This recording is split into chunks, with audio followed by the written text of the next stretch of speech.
आपके television screen पर सबसे पहले एशियन न्यूज दिखाने जा रहा है। विधानसभा की कार्यवाही शुरू हो चुकी है। ओपी चौधरी बोलना शुरू कर चुके हैं, बजट पेश करना शुरू कर चुके हैं। लाइव तस्वीरें कर आया हूं, नरोली से नवंदन से मस्तक सजा कर आया हूं। स्वयं ईश्वर भी जो कामना करें वो सौभाग्य जगा कर आया हूं। अपने छत्तीसगढ़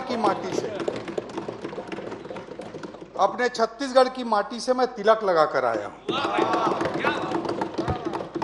अध्यक्ष महोदय, मैं धन्य हूं कि प्रदेश के विकास की इस गंगोत्री में जो नवनिर्मित विधानसभा है, जिसका लोकार्पण देश के यशस्वी प्रधानमंत्री श्री नरेंद्र मोदी जी के द्वारा किया गया, मुझे हमारी सरकार का तीसरा बजट प्रस्तुत करने का सुअवसर प्राप्त हुआ है। इस ऐतिहासिक अवसर पर मैं छत्तीसगढ़ के 3 करोड़ जनता जनार्दन के प्रति आभार व्यक्त करता हूं, जिन्होंने हम पर भरोसा किया तथा प्रदेश की बागडोर हमारे हाथों में सौंपी। मैं इन 3 करोड़ भाई बहनों को आश्वस्त करना चाहता हूं कि उनके विश्वास की कसौटी पर हम खरा उतरेंगे और छत्तीसगढ़ को नई ऊंचाई तक पहुंचाने में कोई कोर कसर नहीं छोड़ेंगे। विकसित छत्तीसगढ़ 2047 हमारा दीर्घकालिक लक्ष्य है, जिसकी प्राप्ति के लिए हमने 2030 तक के मध्यकालिक लक्ष्य को निर्धारित किया है। हम एक स्पष्ट रोड मैप के साथ इस ओर आगे बढ़ रहे हैं। इसी पथ पर हमारा प्रत्येक बजट आगे बढ़ता हुआ एक एक कदम है। अध्यक्ष महोदय, हमारे विकास यात्रा का केंद्र बिंदु ज्ञान रहा है, गरीब, युवा, अन्नदाता और नारी, जिसके उत्थान के लिए गति की रणनीति पिछले बजट में अपनाई गई थी तथा ज्ञान के कल्याण के लिए इस बार हमारे बजट का थीम संकल्प है, जो कि जनता जनार्दन के प्रति हमारी प्रतिबद्धता को, निष्ठा को, समर्पण और दृढ़ संकल्प को रेखांकित करता है। अध्यक्ष महोदय, कोई भी लक्ष्य पूरा होता है संकल्प से। क्षमता कम या थोड़ी ज्यादा हो, लेकिन यदि दृढ़ इरादा हो तो संकल्प मजबूत हो तो कोई भी लक्ष्य संकल्पवान के सामने नतमस्तक हो जाता है। सभापति महोदय, संकल्प का आशय है एस से समावेशी विकास, ए से अधोसंरचना, एन से निवेश, के से कुशल मानव संसाधन, ए से अंत्योदय, एल से लाइवलीहुड और पी से पॉलिसी से परिणाम तक। महोदय, अब मैं संकल्प थीम के एस अर्थात समावेशी विकास की ओर सदन का ध्यान आकृष्ट करना चाहूंगा। सभापति महोदय, हमारे प्रदेश में विष्णु राज है। शायद सरकार समावेशी, सर्वस्पर्शी, सर्वव्यापक एवं सर्वग्राही होने के लिए दृढ़ संकल्पित है। हमारा लक्ष्य न केवल तेजी से विकास करना है, बल्कि इस बात का भी ध्यान रखना है कि विकास की इस दौड़ में समाज का कोई भी वर्ग या प्रदेश का कोई भी अंचल पीछे न रह जाए। अध्यक्ष महोदय, छत्तीसगढ़ ने अपनी विकास यात्रा में कई राष्ट्रीय एवं अंतर्राष्ट्रीय कीर्तिमान स्थापित किए हैं। 5000 करोड़ के बजट से शुरू हुआ यह सफर आज 35 गुना बढ़कर 1,72,000 करोड़ का आकार ले रहा है और इस सफर में राज्य के हर व्यक्ति, गरीब, युवा, अन्नदाता, महिला, उद्यमी, सबका योगदान रहा है। अध्यक्ष महोदय, समावेशी विकास का एक महत्वपूर्ण पहलू तुलनात्मक रूप से पीछे रह गए क्षेत्रों का विकास भी होता है। हमने सदैव यह प्रयास किया है कि राज्य के दूरस्थ ग्रामीण एवं वनांचल क्षेत्र भी विकास पथ पर मैदानी क्षेत्रों से कंधे से कंधा मिलाकर चलें। इस दृष्टि से हमारे प्रदेश में बस्तर एवं सरगुजा अत्यंत महत्वपूर्ण हो जाती हैं। अध्यक्ष महोदय, जब हम बस्तर की बात करते हैं तो उसके प्राकृतिक सौंदर्य या सांस्कृतिक वैभव के साथ ही उसके इतिहास के अंधेरे अध्याय का भी स्मरण हो जाता है, जिससे होकर यह अंचल गुजरा है। दंतेवाड़ा में कलेक्टर रहते हुए मैंने स्वयं देखा कि कैसे स्कूल, हॉस्पिटल, छात्रावास, बैंक, सरकारी कार्यालयों को तबाह कर दिया गया था और वहां के लोगों के सपनों को, आकांक्षाओं को एक विध्वंसकारी नकारात्मक विचारधारा के पैरों तले कुचल देने का दुष्प्रयास किया गया था। नक्सलवाद का यह दौर केवल भौतिक विनाश का नहीं, बल्कि विश्वास के क्षरण का भी दौर था। अध्यक्ष महोदय, बस्तर में नक्सलवाद से मुक्ति किसी की भी कल्पनाओं से परे थी, लेकिन नए भारत के लौह पुरुष, देश के माननीय गृह मंत्री श्री अमित शाह जी ने मार्च 2026 की तारीख देकर मार्च 2026 तक नक्सलवाद को समाप्त करने का संकल्प लिया और इसे करके दिखा रहे हैं। तो 31 मार्च को मतलब पैरामिलिट्री फोर्स वापस हो जाएगा। अब जब नक्सलवाद का सूर्यास्त हो रहा है और बस्तर की पावन धरती शांति, पुनर्निर्माण और भरोसे की ओर लौट रही है। ऐसे में हमारा कर्तव्य है कि हम क्षेत्रीय विषमताओं को समाप्त करते हुए बस्तर के विकास पर अपने प्रयासों को केंद्रित करें। विकास का यही मॉडल सच्चे अर्थों में समावेशी विकास होगा। सभापति महोदय, बस्तर के उत्थान के प्रति हमारी संकल्पबद्धता को इन पंक्तियों के साथ मैं दोहराना चाहूंगा। इस माटी के संस्कारों ने गुंडाधुर को जन्म दिया था, इंद्रावती का पानी तो श्री राम ने भी पिया था। इस माटी के संस्कारों ने गुंडाधुर को जन्म दिया था, इंद्रावती का पानी तो श्री राम ने भी पिया था। प्रण करो मां दंतेश्वरी का आंगन फिर खुशहाल करेंगे। इस झूठी विचारधारा को नकार मुख्य धारा में विश्वास करेंगे।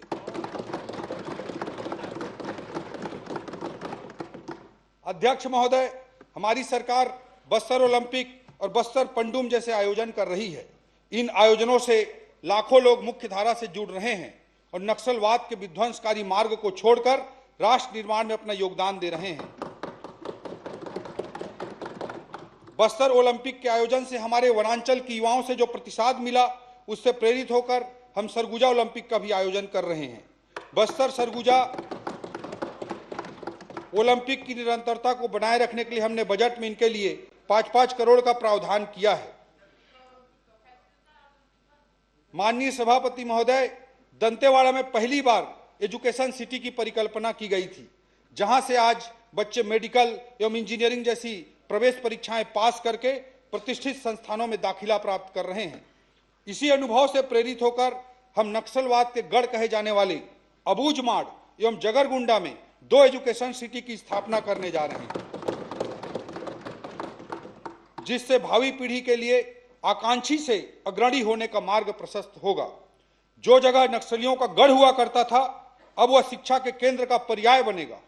बस्तर के युवाओं के सिर पर गौर सिंह भी दिखेगा और गले में स्टेथोस्कोप भी दिखेगा। हमने दोनों एजुकेशन सिटी के लिए 100 करोड़ का प्रारंभिक प्रावधान किया है। एजुकेशन सिटी में प्राथमिक शाला से लेकर उच्चतर माध्यमिक शाला, ITI, प्री मैट्रिक एवं पोस्ट मैट्रिक बालक बालिका छात्रावास, शिक्षक आवास इत्यादि स्थापित किया जाएगा। एक इकोसिस्टम डेवलप किया जाएगा। यह महज कुछ संस्थानों का समुच्चय मात्र नहीं होगा, बल्कि प्रेरणा का एक बड़ा केंद्र बनेगा। मुख्य धारा से जुड़कर कैसे अपनी जिंदगी को बदला जा सकता है, इसका यह एक बड़ा उदाहरण प्रस्तुत करेगा। अबूझमाड़ और जगरगुंडा से आदिवासी भाई बहनों की लगाई गई छलांग आने वाले दशकों में रायपुर या दिल्ली तक नहीं रुकेगी, बल्कि बस्तर का युवा अंतर्राष्ट्रीय स्तर तक अपनी दहाड़ मारेगा। आज कुछ लोगों को यह महज एक सपना लग सकता है, मगर लोकतंत्र के प्रदेश के इस सबसे बड़े मंदिर में खड़ा होकर पूरे विश्वास के साथ मैं इसे कहने का साहस कर पा रहा हूं।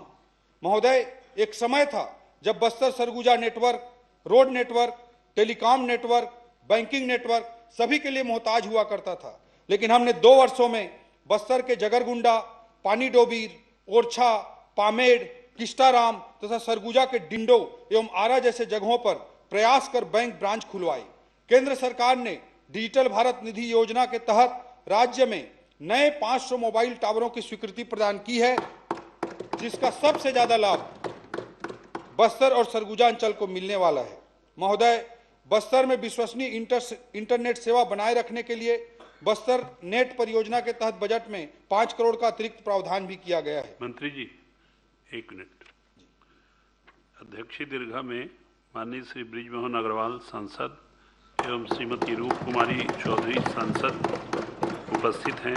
मैं सदन की ओर से उनका हार्दिक स्वागत करता हूं।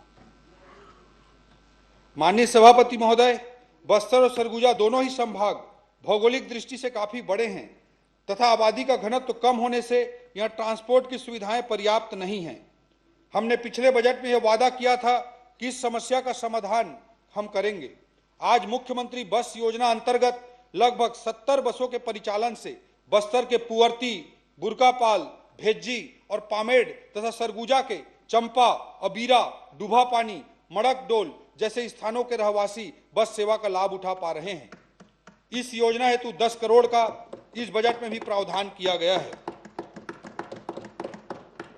सभापति महोदय, भय के कारण जिस बस्तर में जाने से लोग परहेज करते थे, आज उसी बस्तर के चित्रकूट, तीरथगढ़, धुड़मारास, टाटामारी, दौड़काल इत्यादि अनेक स्थान आकर्षक पर्यटन के केंद्र बन रहे हैं। हमारी सरकार के प्रयास से आज बस्तर टूरिज्म हब के रूप में विकसित हो रहा है। हमने पिछले बजट भाषण में छत्तीसगढ़ होम स्टे पॉलिसी लाने का वायदा किया था, जिसे अमल में लाया जा चुका है।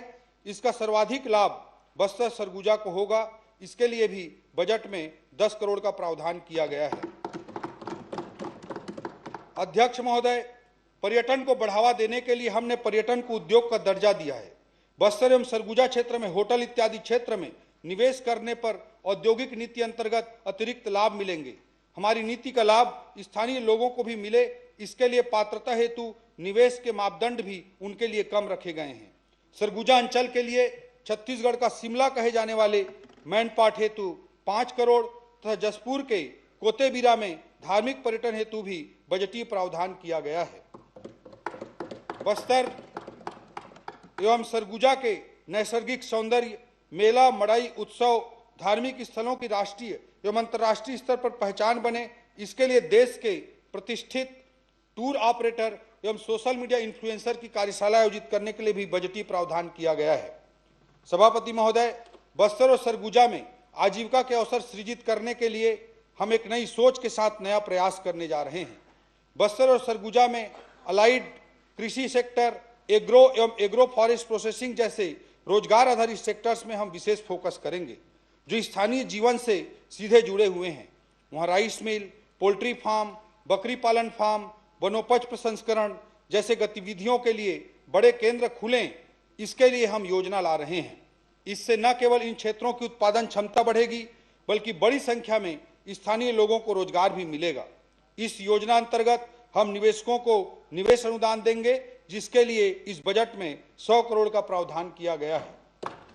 इसके साथ साथ व्यक्तिमूलक आजीविका के अवसरों को व्यापक करने हेतु छोटी इकाइयों में भी बकरी पालन, सुकर पालन एवं मधुमक्खी पालन को प्रोत्साहित किया जाएगा, जिसके लिए कुल 15 करोड़ का प्रावधान किया गया है। अध्यक्ष महोदय, हमने स्वास्थ्य सुविधाओं के स्तर में उन्नयन करने के लिए जगदलपुर में सुपर स्पेशलिटी हॉस्पिटल की शुरुआत की है, तब बस्तर एवं सरगुजा में स्वास्थ्य सुविधाओं का और विस्तार हो, इसके लिए कुनकुरी, मनेन्द्रगढ़ एवं दंतेवाड़ा में मेडिकल कॉलेज प्रारंभ करने का निर्णय लिया है, जिनके संचालन के लिए 50 करोड़ की राशि का इस बार इस बजट में प्रावधान किया गया है। अध्यक्ष महोदय, बस्तर एवं सरगुजा में स्वास्थ्य सुविधाओं को बेहतर करने के लिए हम डॉक्टर एवं विशेषज्ञों की भर्ती करेंगे। अध्यक्ष महोदय, हम बस्तर और सरगुजा क्षेत्र में रोड नेटवर्क को बढ़ाने के लिए विशेष प्रयास कर रहे हैं, जिससे कि दूर दराज के अंदरूनी सड़कों को एनएच या स्टेट हाईवे से कनेक्टिविटी मिल सके। बजट में शामिल नारायणपुर के जाटलूर से इतामपारा भैरमगढ़ 28 करोड़, नारायणपुर के कुतुल से ओरछा 20 करोड़, बीजापुर के इतुलवाड़ा से तुमनार 20 करोड़, बीजापुर के चेरपाल से गुटुमपाली 20 करोड़, दंतेवाड़ा के मुचनार से बारसूर 9 करोड़, कांकेर के ज्ञानी ढाबा चौक से दुधावा बिरगुड़ी 11 करोड़, सुकमा के कुन्ना से मिचवार पुल 7 करोड़, NH 43 लुचकी घाट से NH 343 Ramanujganj 7 crore, Balrampur Ramanujganj ring road 10 crore, Jashpur के आगडीह नीमगांव 8 करोड़, जसपुर के पंडरापाट से भड़िया 12 करोड़, भैया थान के तेलगांव से बूंदिया चौक 7 करोड़, कोरिया से चिरमिरी 10 करोड़ जैसे सड़कों के प्रावधान जैसे सैकड़ों सड़कों के प्रावधान इस बजट में किए गए हैं। रोड नेटवर्क को बढ़ाने के साथ साथ सिंचाई, नहर, बांध जैसी संरचनाएं जो आर्थिक समृद्धि एवं खुशहाली के प्रतीक होते हैं, इनके लिए भी बजट में विशेष प्रावधान किया गया है। अध्यक्ष महोदय, बस्तर की दृष्टि से बस्तर की प्राणदायिनी इंद्रावती के जल का उपयोग आज तक हम उपयुक्त सिंचाई संरचनाओं के अभाव में अपनी क्षमताओं के अनुकूल नहीं कर पा रहे थे। हमने इंद्रावती पर मटनार और देउर गांव में 2024 करोड़ की लागत से बैराज निर्माण के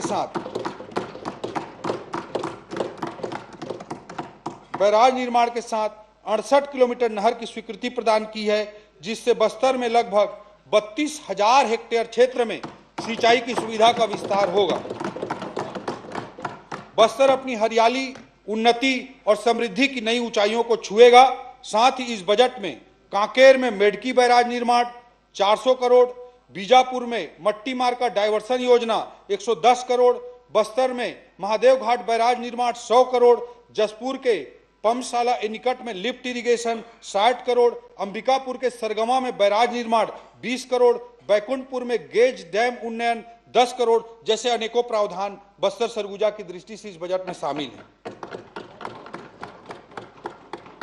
सभापति महोदय, माननीय मुख्यमंत्री जी की घोषणा के अनुरूप सरगुजा जसपुर विकास प्राधिकरण की राशि 50 करोड़ से बढ़ाकर 75 करोड़ तथा बस्तर विकास प्राधिकरण के लिए भी 75 करोड़ का बजट प्रावधान किया गया है।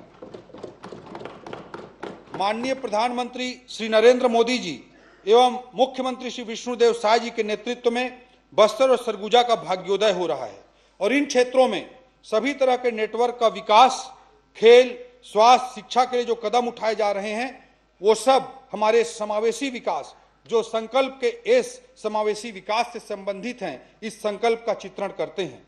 अध्यक्ष महोदय, समावेशी विकास के माध्यम से हम क्षेत्रीय असमानता को दूर करने के प्रयास के साथ साथ समाज के सभी वर्गों को सम्मान, समान अवसर और संसाधन उपलब्ध कराने हेतु संकल्पित हैं। अध्यक्ष महोदय, हमने संकल्प पत्र में छत्तीसगढ़ की नारी शक्ति को महतारी वंदन योजना से जोड़कर सामाजिक एवं आर्थिक पहचान दिलाने की बात कही थी। योजना अंतर्गत लगभग 70 लाख माताओं बहनों को अभी तक 24 किस्तों में 14,000 करोड़ से अधिक की राशि हमारी सरकार ने ऑलरेडी जारी कर दी है। इस बजट में इसके लिए 8200 करोड़ का प्रावधान किया गया है। अध्यक्ष महोदय, लखपति दीदी योजना ने महिलाओं को आत्मनिर्भरता का जो मंच दिया है उसमें छत्तीसगढ़ अग्रणी रहा है तथा लगभग 5 लाख बहनें आर्थिक तरक्की कर लखपति दीदी बन चुकी हैं। लखपति दीदियों के व्यवसायिक एवं आर्थिक अनुभव विस्तार हेतु एक नई योजना मुख्यमंत्री लखपति दीदी भ्रमण योजना के लिए भी बजटीय प्रावधान किया जा रहा है।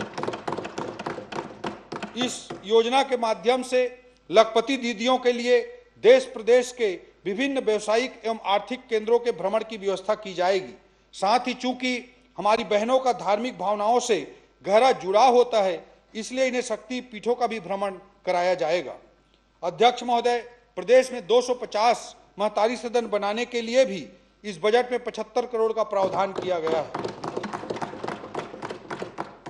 अध्यक्ष महोदय, समावेशी विकास वही है जो किशोरियों, नवनिहालों, धात्री माताओं एवं कुपोषित बच्चों को ममत्व भाव से स्पर्श करता है। इन उद्देश्यों की पूर्ति के लिए प्रदेश की आंगनबाड़ियों के संचालन हेतु 800 करोड़, पूरक पोषण आहार योजना हेतु 650 करोड़, पोषण अभियान एवं कुपोषण मुक्ति योजनाओं हेतु 235 करोड़ का प्रावधान किया गया है। हमने शहरी क्षेत्रों में 250 तथा ग्रामीण क्षेत्रों में अभिसरण के माध्यम से 500 आंगनबाड़ी केंद्रों के निर्माण हेतु 42 करोड़ का प्रावधान किया है। प्रधानमंत्री मातृ वंदन योजना के तहत 120 करोड़ तथा मिशन वात्सल्य योजना के लिए 80 करोड़ का प्रावधान किया गया है। हमने संकल्प पत्र के अंतर्गत मोदी की गारंटी में बालिकाओं के जन्म होने पर उन्हें गरिमामय आर्थिक सुरक्षा प्रदान करने का वादा किया था। इस बजट में हम रानी दुर्गावती योजना प्रारंभ करने जा रहे हैं, जिसके माध्यम से नोनी के 18 वर्ष पूरे होने पर उसे 1.5 लाख रुपए की राशि प्रदान की जाएगी। स्वास्थ्य एवं चिकित्सा संबंधी प्रकरणों का जिक्र किए बिना समावेशी विकास की अवधारणा अधूरी ही रहेगी। सभापति महोदय, समावेशी समाज की परिकल्पना हम तब तक नहीं कर सकते जब तक स्वास्थ्य सुविधाएं सभी वर्गों के लिए अवेलेबल, एक्सेसिबल एवं अफोर्डेबल ना हो। हमने सदैव यह प्रयास किया है कि उच्च गुणवत्ता की स्वास्थ्य सुविधाएं बिना वित्तीय बोझ के जनता को उपलब्ध हो सकें। हम शहीद बी नारायण सिंह आयुष्मान स्वास्थ्य योजना के माध्यम से न केवल शासकीय अस्पताल बल्कि गैर शासकीय अस्पतालों में भी 5 लाख रुपए तक निःशुल्क चिकित्सा सुविधा उपलब्ध करा रहे हैं। इस योजना के लिए 1,500 करोड़ रुपए का प्रावधान किया गया है। अध्यक्ष महोदय, हमने 25 विकास खंडों में डायलिसिस केंद्र तथा 50 विकास खंडों में जन औषधि केंद्र के लिए भी बजटीय प्रावधान किया है। इसके अतिरिक्त राज्य भर में स्वास्थ्य सुविधाओं के विस्तार एवं सुदृढ़ीकरण के लिए हमने महत्वपूर्ण प्रावधान किए हैं। जैसे राष्ट्रीय स्वास्थ्य मिशन के लिए 2000 करोड़ रुपए, 25 से अधिक एसएचसी, पीएचसी तथा सीएचसी के भवन निर्माण, 220 बिस्तर जिला अस्पताल चिकित्सालय अंबिकापुर तथा 200 बिस्तर जिला चिकित्सालय धमतरी के लिए भवन निर्माण, जीएनएम प्रशिक्षण केंद्र दुर्ग, कोंडागांव, जसपुर तथा रायपुर के भवनों का निर्माण, रामनगर, रायपुर तथा कुंडा कबीरधाम के प्राथमिक स्वास्थ्य केंद्रों का सामुदायिक स्वास्थ्य केंद्रों के रूप में उन्नयन तथा भवन निर्माण, 200 बिस्तर मातृ शिशु अस्पताल कालीबाड़ी रायपुर एवं 200 बिस्तर जिला अस्पताल चिरमिरी के लिए सेटअप की भी स्वीकृति इस बजट में दी गई है। सभापति महोदय, प्रदेश में खाद्य पदार्थों एवं दवाइयों की शुद्धता और गुणवत्ता की जांच क्षमता बढ़ाने के लिए इंटीग्रेटेड खाद्य एवं औषधि परीक्षण लैब हेतु 25 करोड़ का प्रावधान भी किया गया है। अध्यक्ष महोदय, हमने राजधानी रायपुर में प्रदेश के पहले होम्योपैथी कॉलेज का भी प्रावधान इस बजट में किया है। राजधानी रायपुर में पहला होम्योपैथी कॉलेज, राज्य कैंसर संस्थान बिलासपुर के लिए setup, medical college Dantewada, Manendragarh, Kabirdham, Janjgir Champa एवं जसपुर के संचालन हेतु सेटअप का भी प्रावधान इस बजट में किया गया है। नर्सिंग कॉलेज कांकेर, कोरबा, मनेंद्रगढ़, महासमुंद जैसे स्थलों में प्रारंभ किया जाएगा। Advance cardiac institute Mekahara Raipur में उपकरण, बिस्तर एवं अन्य सुविधाओं के साथ साथ एआई के उपयोग से उपचार इत्यादि के बेहतरी के लिए 10 करोड़ रुपए का प्रावधान अतिरिक्त किया गया है। हमने medical college Raipur, medical college Rajnandgaon, Ayurvedic college Raipur में मेडिकल छात्र छात्राओं एवं इंटर्न्स के हॉस्टल निर्माण हेतु 35 करोड़ का प्रावधान किया है। अध्यक्ष महोदय, इसके साथ साथ स्वास्थ्य विभाग अंतर्गत मितानिन कल्याण निधि के लिए 350 करोड़, पीएम अभीम के लिए 190 करोड़, प्रधानमंत्री जन आरोग्य योजना के लिए 183 करोड़, राष्ट्रीय आयुष मिशन के लिए 120 करोड़ का प्रावधान किया गया है। अध्यक्ष महोदय, सभापति महोदय, आपके नेतृत्व में भाजपा सरकार ने, सभापति महोदय, हमारे सम्मानीय अध्यक्ष महोदय के नेतृत्व में भाजपा सरकार ने, तत्कालीन भाजपा सरकार ने किसानों के लिए देश में सबसे पहले क्रांतिकारी कदम उठाते हुए ब्याज मुक्त ऋण उपलब्ध कराने की योजना प्रारंभ की थी, जो आज तक किसानों के लिए अत्यंत लाभप्रद सिद्ध हो रही है। इस योजना के लिए इस बजट में 300 करोड़ रुपए का प्रावधान किया गया है। हमारी सरकार सहकार की भावना को और समृद्ध करते हुए सहकारी समितियों के कामकाज में विविधता लाने के लिए उन्हें कॉमन सर्विस सेंटर सीएससी के रूप में विकसित कर रही है। सहकारी समितियों को स्वावलंबी और संसाधन पूर्ण करने के उद्देश्य से 50 नए गोदामों हेतु 150 करोड़ रुपए का भी प्रावधान किया गया है।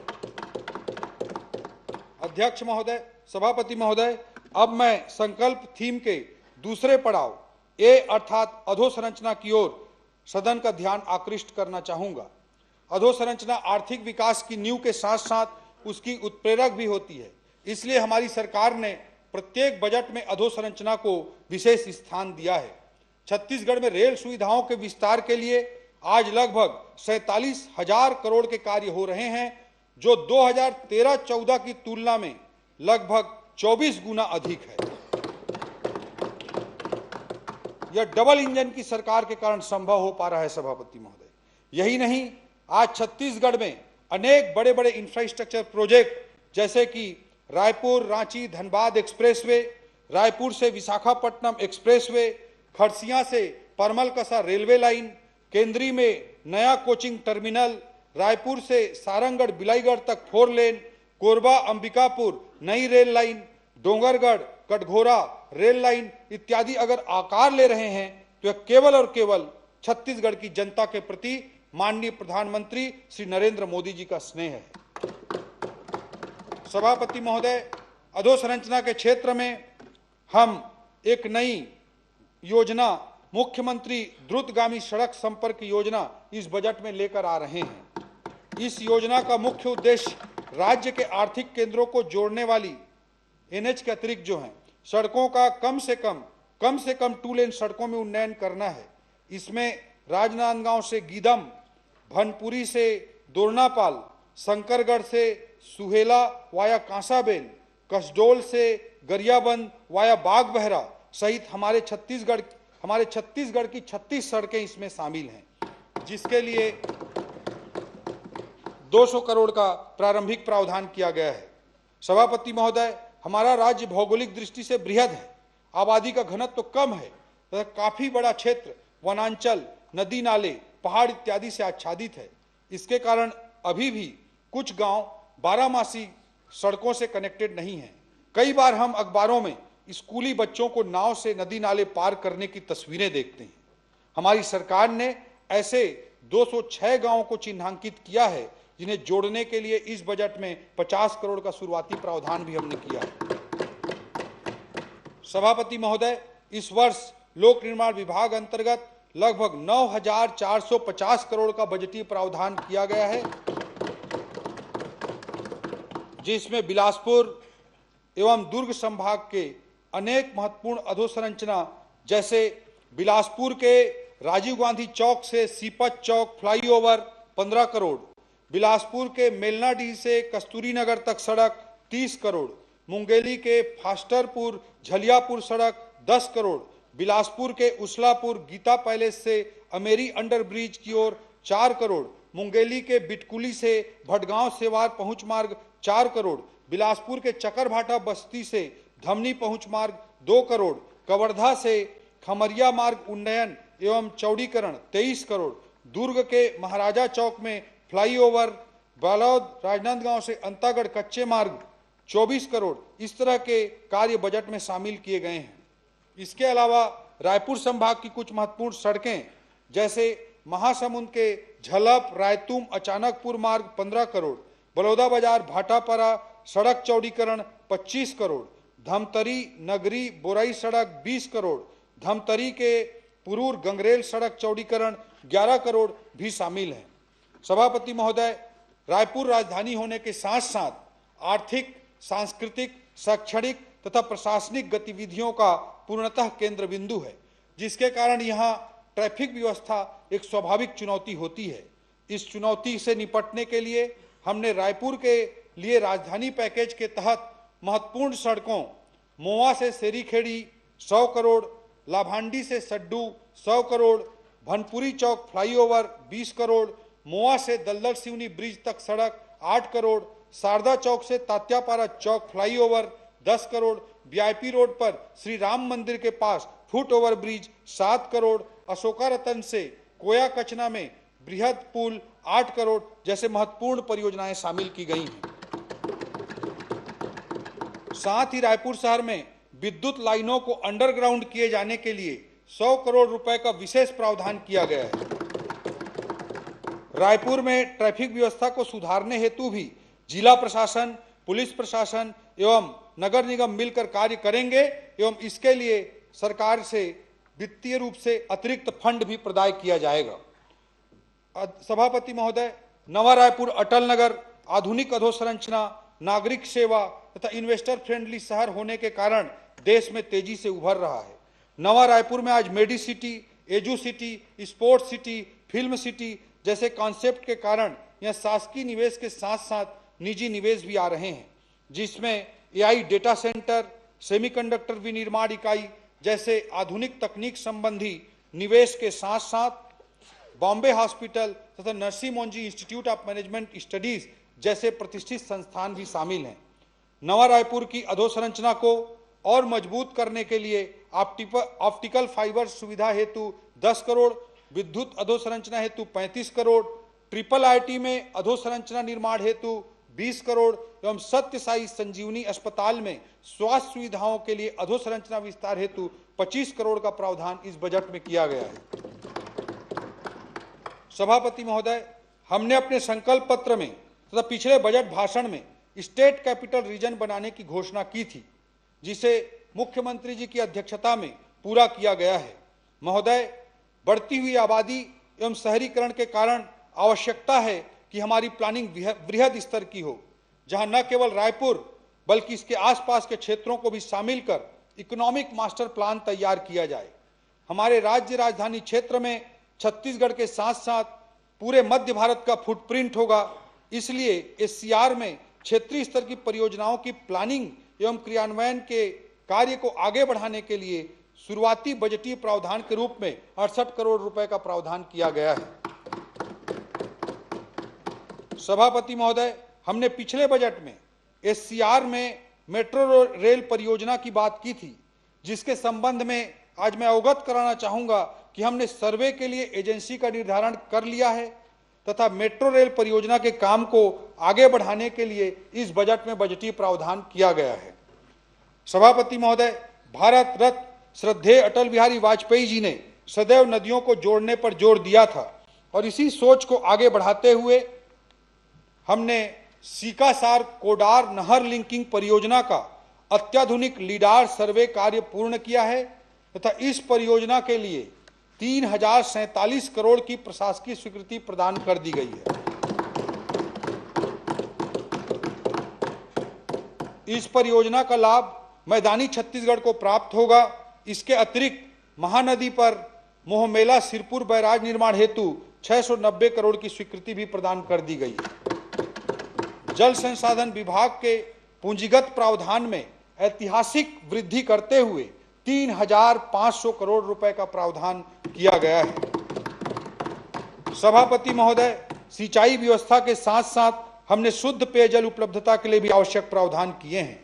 धमतरी जिले के ग्राम सिर्री तथा कबीरधाम जिले के सुतियापाट जलाशय से ठाठापुर तक 54 गांवों में एवं भीरा क्षीरपानी जलाशय से 66 गांवों में पेयजल आपूर्ति किए जाने हेतु बजटीय प्रावधान किया गया है। इस बजट में O&M की नई पॉलिसी के तहत लोक स्वास्थ्य विभाग अंतर्गत पेयजल सुविधाओं के संचालन एवं संधारण के लिए 50 करोड़ रुपए का अतिरिक्त प्रावधान किया गया है। सभापति महोदय, आज छत्तीसगढ़ में चहुमुखी विकास हो रहा है और हमारा राज्य आर्थिक गतिविधियों का केंद्र बनने के साथ साथ medical tourism, eco tourism, conference destination तथा वेडिंग डेस्टिनेशन के पसंदीदा स्थान के रूप में उभर रहा है। इन क्षेत्रों के भावी विकास में हवाई सेवाओं की उपलब्धता का बहुत बड़ा योगदान रहेगा। सभापति महोदय, क्षेत्रीय आकांक्षाओं को सम्मान देते हुए हम यह प्रयास कर रहे हैं कि बिलासपुर, जगदलपुर एवं अंबिकापुर एयरपोर्ट को विकसित करने में राज्य की ओर से अधोसंरचना में कोई कमी न रह जाए, इसके लिए 80 करोड़ रुपए का अतिरिक्त प्रावधान किया गया है। साथ ही कोरबा में भी एयर स्ट्रिप के उन्नयन हेतु बजटीय प्रावधान किया गया है। सभापति महोदय, हमारा प्रयास है कि बिलासपुर, जगदलपुर एवं अंबिकापुर की एयर कनेक्टिविटी और व्यापक हो। हमारी कोशिश है कि बिलासपुर से नियमित फ्लाइट की संख्या और बढ़े एवं अंबिकापुर से भी अगले वित्तीय वर्ष में नियमित फ्लाइट एवं जगदलपुर से रायपुर के बीच भी फ्लाइट की पुनः शुरुआत हो। इन प्रयासों को सार्थक करने के लिए हम राज्य सरकार की एक नई योजना CG वायु, छत्तीसगढ़ वायबिलिटी असिस्टेंस फॉर यात्री उड़ान CG वायु प्रावधानित कर रहे हैं। योजना अंतर्गत एयरलाइंस को वायबिलिटी गैप फंडिंग हेतु इस बजट में 30 करोड़ रुपए का प्रावधान किया गया है।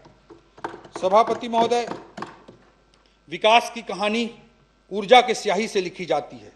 ऊर्जा केवल एक सेक्टर मात्र नहीं है, बल्कि समस्त मानव गतिविधियों का केंद्र बिंदु है। यह हमारे लिए गर्व का विषय है कि छत्तीसगढ़ देश का पावर हब है तथा राष्ट्रीय स्तर पर ऊर्जा आपूर्ति में अहम भूमिका निभा रहा है। इसमें अग्रणी बने रहने के लिए निवेश के लिए माकूल माहौल बनाने के उद्देश्य से हमने माननीय मुख्यमंत्री जी की अध्यक्षता में एनर्जी समिट का आयोजन किया, जिसमें 3,50,000 करोड़ रुपए से ज्यादा के निवेश प्रस्ताव प्राप्त हुए हैं।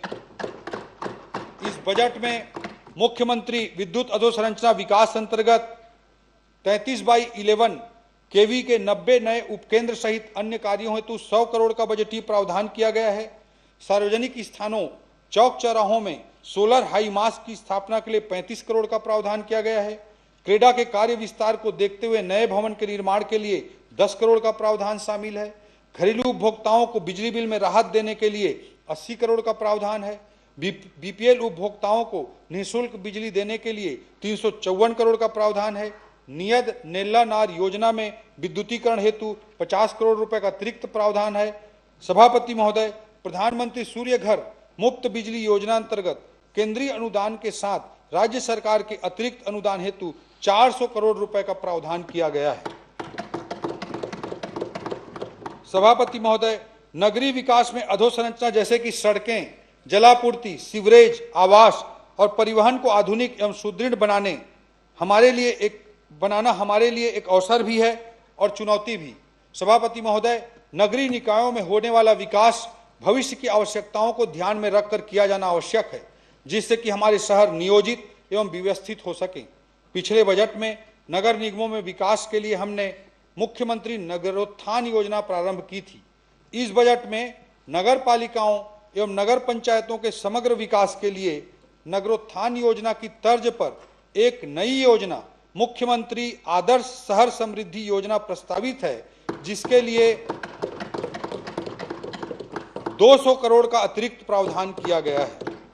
इसके अतिरिक्त समस्त नगरीय निकायों में अधोसंरचना विस्तार हेतु 750 करोड़, नगरोत्थान योजना के अंतर्गत 450 करोड़, प्रधानमंत्री आवास योजना 2.0 शहरी हेतु 800 करोड़, मिशन अमृत योजना अंतर्गत 512 करोड़ का प्रावधान किया गया है। सभापति महोदय, युवाओं के लिए पिछले 2 वर्षों में हमारे द्वारा 33 नालंदा लाइब्रेरी स्वीकृत किए गए हैं। इस वर्ष तखतपुर, पंडरिया, भाटापारा सहित 5 नालंदा लाइब्रेरी हेतु 22 करोड़ का अतिरिक्त प्रावधान किया गया है।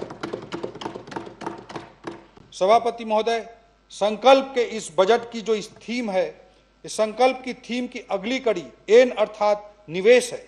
छत्तीसगढ़ की आबादी का लगभग 60% कार्यशील जनसंख्या की श्रेणी में आता है। इनके लिए रोजगार के अवसर उपलब्ध कराना हमारी प्राथमिकता है।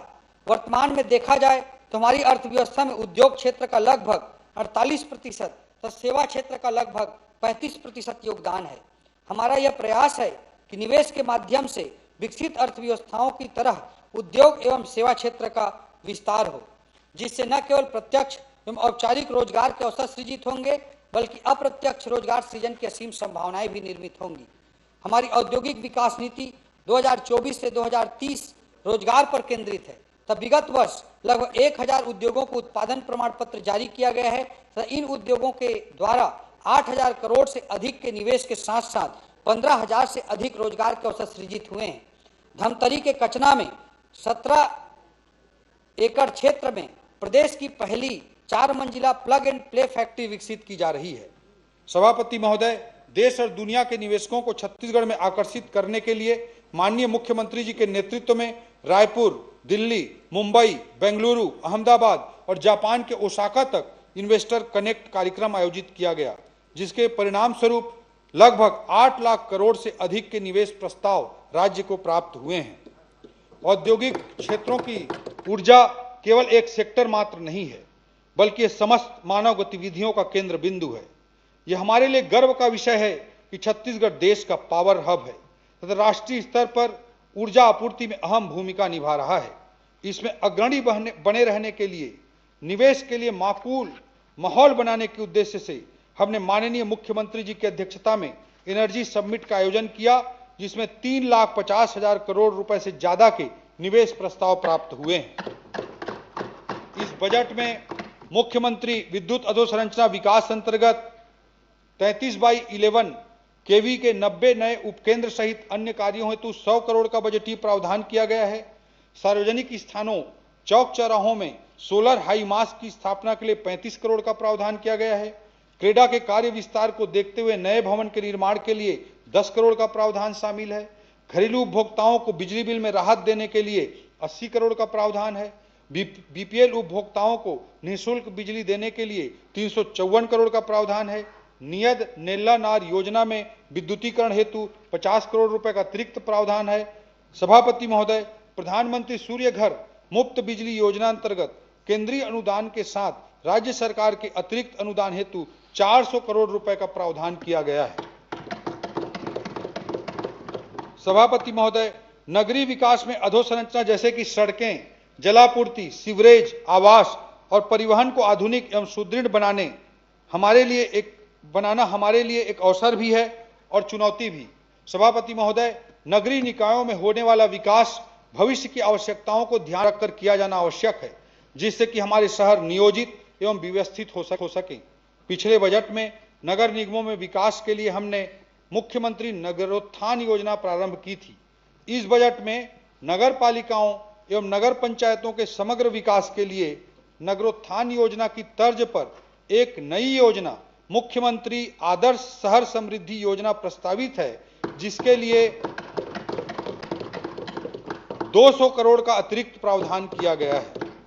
इसके अतिरिक्त समस्त नगरीय निकायों में अधोसंरचना विस्तार हेतु 750 करोड़, नगरोत्थान योजना के अंतर्गत 450 करोड़, प्रधानमंत्री आवास योजना 2.0 शहरी हेतु 800 करोड़, मिशन अमृत योजना अंतर्गत 512 करोड़ का प्रावधान किया गया है।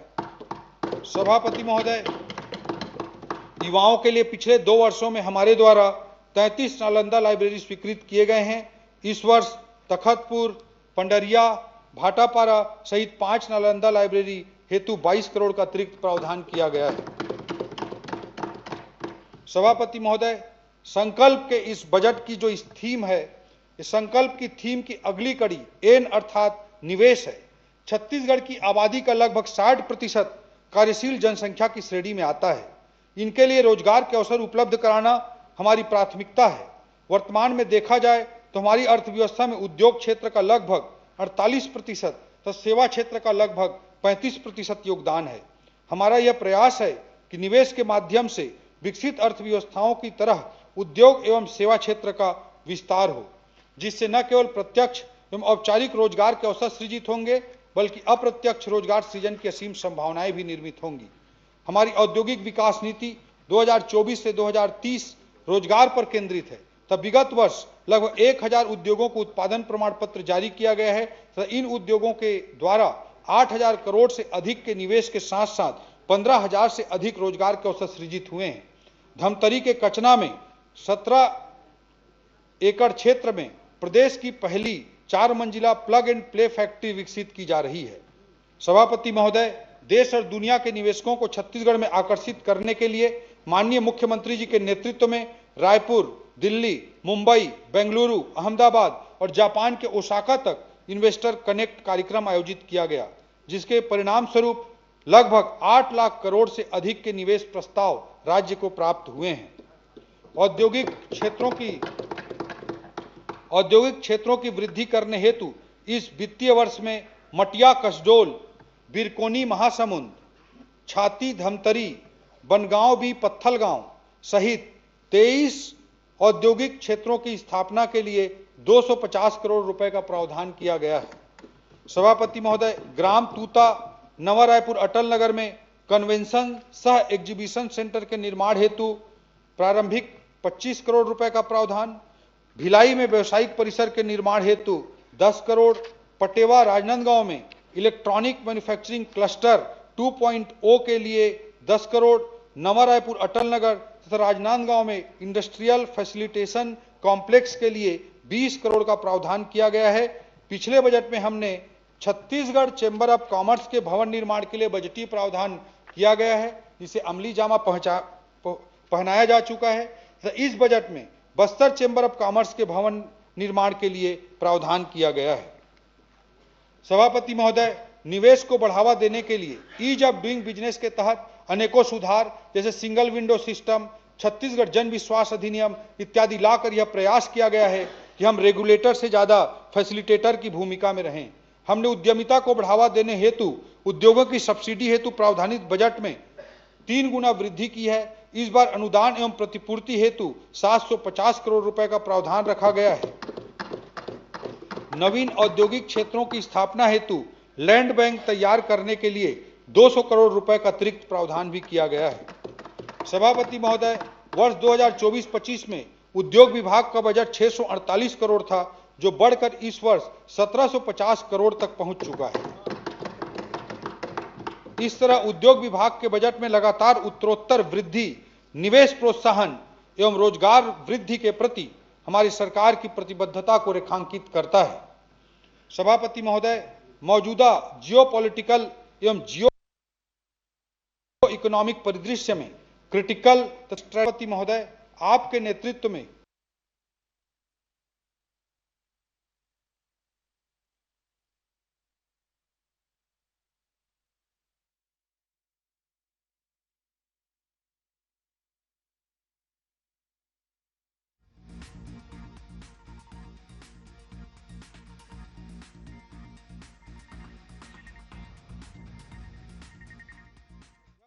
छत्तीस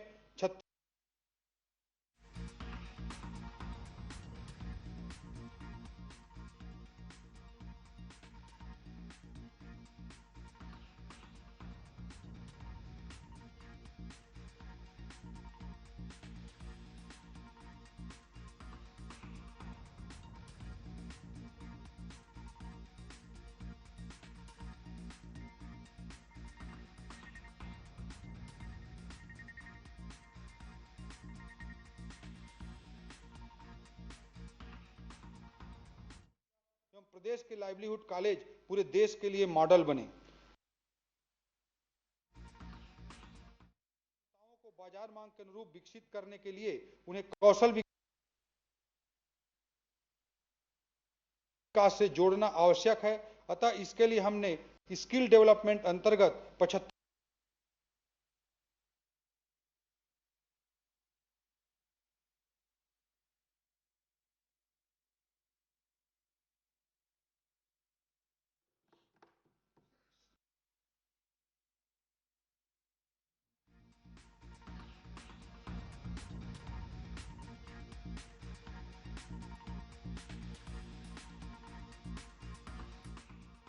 स्तरों पर आवश्यक संसाधन, सहयोग एवं मार्गदर्शन प्रदान करने हेतु बजट में प्रावधान किया है। हमने संकल्प पत्र में युवाओं के करियर काउंसलिंग की व्यवस्था करने का उल्लेख किया था, जिसकी पूर्ति के लिए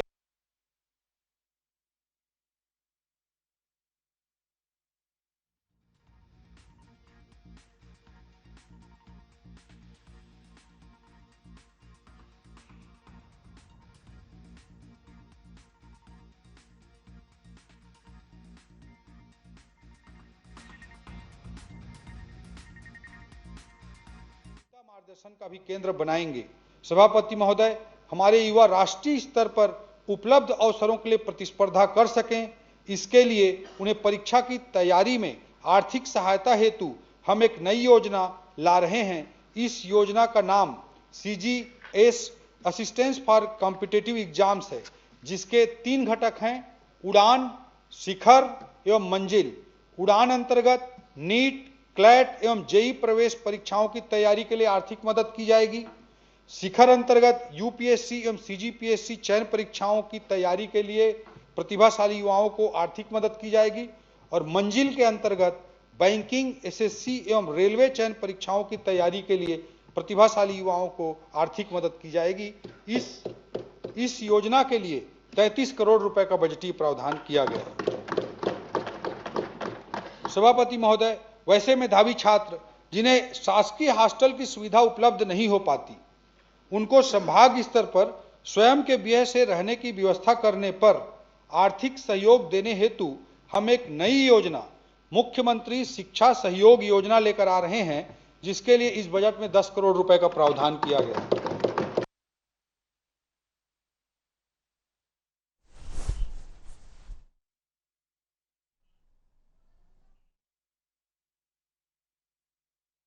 सरकार संकल्प पत्र में किए गए वादे अनुसार रिक्त शासकीय पदों को भरने के लिए भी प्रतिबद्ध है। आगामी वर्षों में भर्ती प्रक्रिया को और गति प्रदान करने के लिए व्यापम की क्षमता विस्तार का कार्य किया जाएगा। इससे व्यापम ज्यादा से ज्यादा परीक्षाएं समयबद्ध तरीके से आयोजित कर सकेगा एवं अधिक से अधिक अभ्यर्थी उसमें भाग ले सकेंगे। इससे भर्ती प्रक्रिया पूर्ण होने की समयावधि भी कम होगी। इलेक्ट्रॉनिक्स एवं सूचना प्रौद्योगिकी। सभापति महोदय, वर्तमान परिदृश्य में विश्व स्तर के मानव संसाधन तैयार करने के लिए हमें सूचना प्रौद्योगिकी तथा AI जैसे क्षेत्रों में अभी से निवेश करने की आवश्यकता है। इसी ध्येय के साथ हमने इस बजट में 36 इंक CG इनोवेशन सेंटर तथा STPI सेंटर फॉर एक्सीलेंस की स्थापना हेतु 35 करोड़ का प्रावधान हमने किया है। सभापति महोदय, मैं संकल्प थीम की अगली कड़ी ए अर्थात अंत्योदय की तरफ सदन का ध्यान आकर्षित करना चाहूंगा। पंडित दीनदयाल उपाध्याय जी के अंत्योदय दर्शन, जिसमें उन्होंने समाज के सबसे निर्धन, वंचित तथा अंतिम पंक्ति में खड़े व्यक्ति के उत्थान की परिकल्पना की है,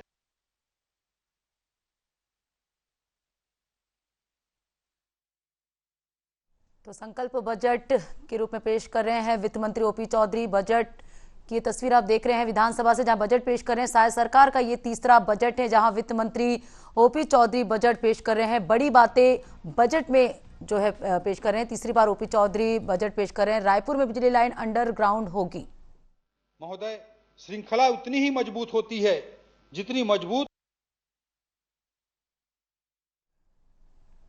तो ज्ञान गति की बात, इस बार संकल्प के रूप में बजट पेश कर रहे हैं वित्त मंत्री ओपी चौधरी। ये तस्वीर आप विधानसभा से देख रहे हैं जहां वित्त मंत्री ओपी चौधरी बजट पेश कर रहे हैं। बड़ी बात, इंद्रावती बैराज संकल्प का ये बजट है। बस्तर के लिए 100 करोड़ का प्रावधान है। बड़ी बातें इस बजट में शामिल किया गया है। वित्त मंत्री जनजातीय बाहुल्य ग्राम पंचायतों के लोगों के जीवन स्तर में सुधार हेतु संचालित धरती आबा जनजाति ग्राम उत्कर्ष अभियान योजना अंतर्गत, अर्थात सही मायने में हम उतने ही विकसित हुए हैं जितने की पंक्ति में खड़ा सबसे आखिरी व्यक्ति विकसित हो पाया है।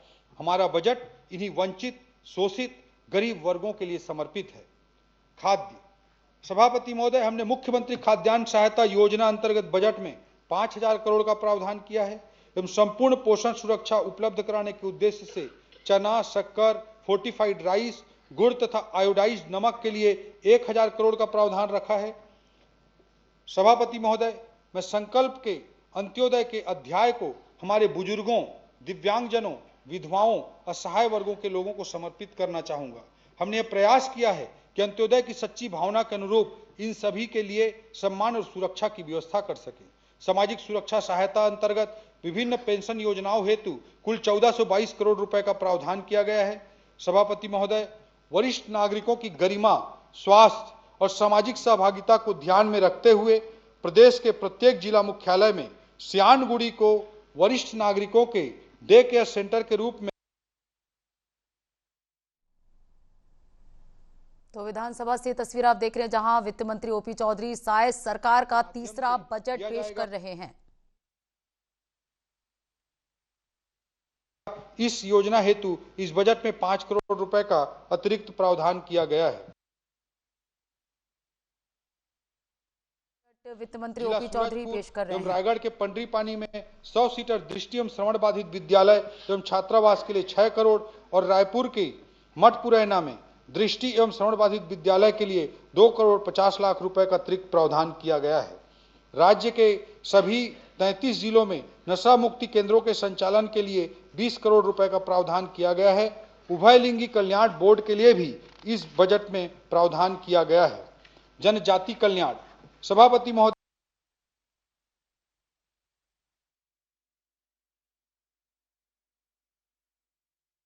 बजट पेश कर रहे हैं। छत्तीसगढ़ का 26वां बजट वित्त मंत्री ओपी चौधरी पेश कर रहे हैं।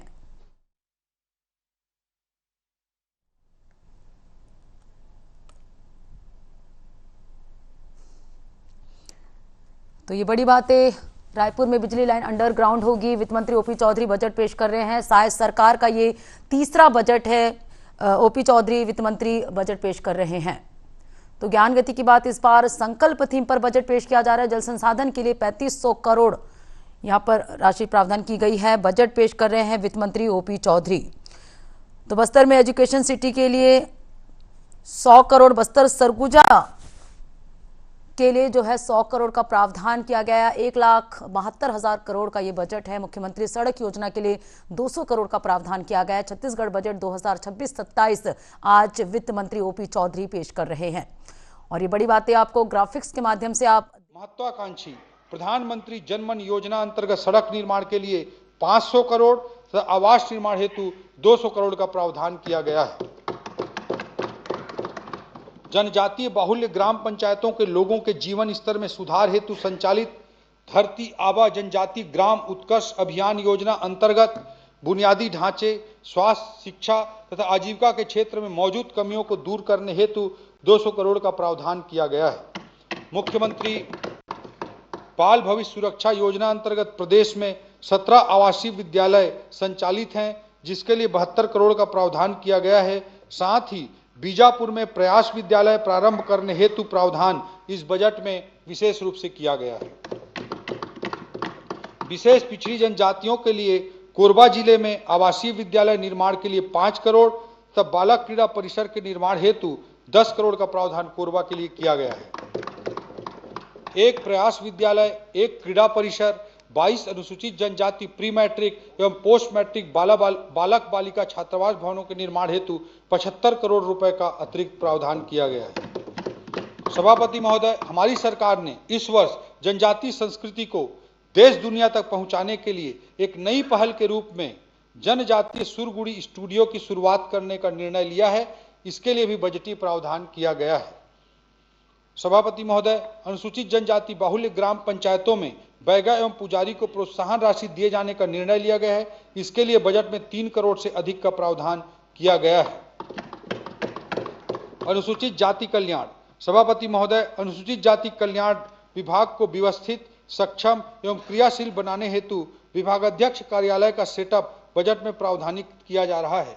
सभापति महोदय, विगत 2 वर्षों में माननीय मुख्यमंत्री जी द्वारा कई सतनाम भवन एवं समाज हेतु सामुदायिक भवनों की स्वीकृति प्रदान की गई है, जिसमें प्रमुख रूप से भंडारपुरी में गुरुद्वारा मोती महल हेतु 17 करोड़, ग्राम मुंगेली में सतनाम भवन के पुनरुद्धार हेतु 25 लाख, ग्राम श्वेतगंगा में सामुदायिक भवन निर्माण हेतु 50 लाख, सतनाम भवन भिलाई में डोम निर्माण हेतु 50 लाख, ग्राम भंडारपुरी में डोम निर्माण हेतु 1 करोड़, रायपुर में समाज के भवन हेतु 1 करोड़, मड़वा में सतनाम धर्मशाला हेतु 50 लाख शामिल है। इसके अलावा गिरौदपुरी मेला हेतु वार्षिक 25 लाख आवंटन को बढ़ाकर 50 लाख किया जाना भी शामिल है। इसी कड़ी में माननीय मुख्यमंत्री जी की घोषणा अनुरूप आगामी वर्ष से बाबा गुरु घासीदास जयंती कार्यक्रम हेतु ग्राम लालपुर थाना में 15 लाख, ग्राम श्वेतगंगा में 10 लाख, भिलाई में 10 लाख, भंडारपुरी मेला हेतु 20 लाख का प्रदाय किया जाएगा।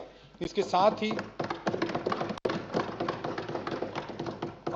अनुसूचित जाति वर्ग के लोगों के कल्याण एवं विकास के लिए हमने 4 अनुसूचित जाति प्री मैट्रिक एवं पोस्ट मैट्रिक बालक बालिका छात्रावास, एक क्रीड़ा परिसर तथा एक प्रयास विद्यालय के भवन निर्माण हेतु 50 करोड़ का प्रावधान किया है। गुरु तीर्थ गिरौदपुरी तो पिछड़ा वर्ग के भी देख लेते साहब, 52% है नमूमन। धैर्य रख, धैर्य। गुरु तीर्थ गिरौदपुरी एवं भंडारपुरी के उड्डयन के लिए 5 करोड़ 60 लाख का प्रावधान किया गया है। माननीय मुख्यमंत्री जी की घोषणा रूप बजट में अनुसूचित जाति विकास प्राधिकरण की राशि को 50 करोड़ से बढ़ाकर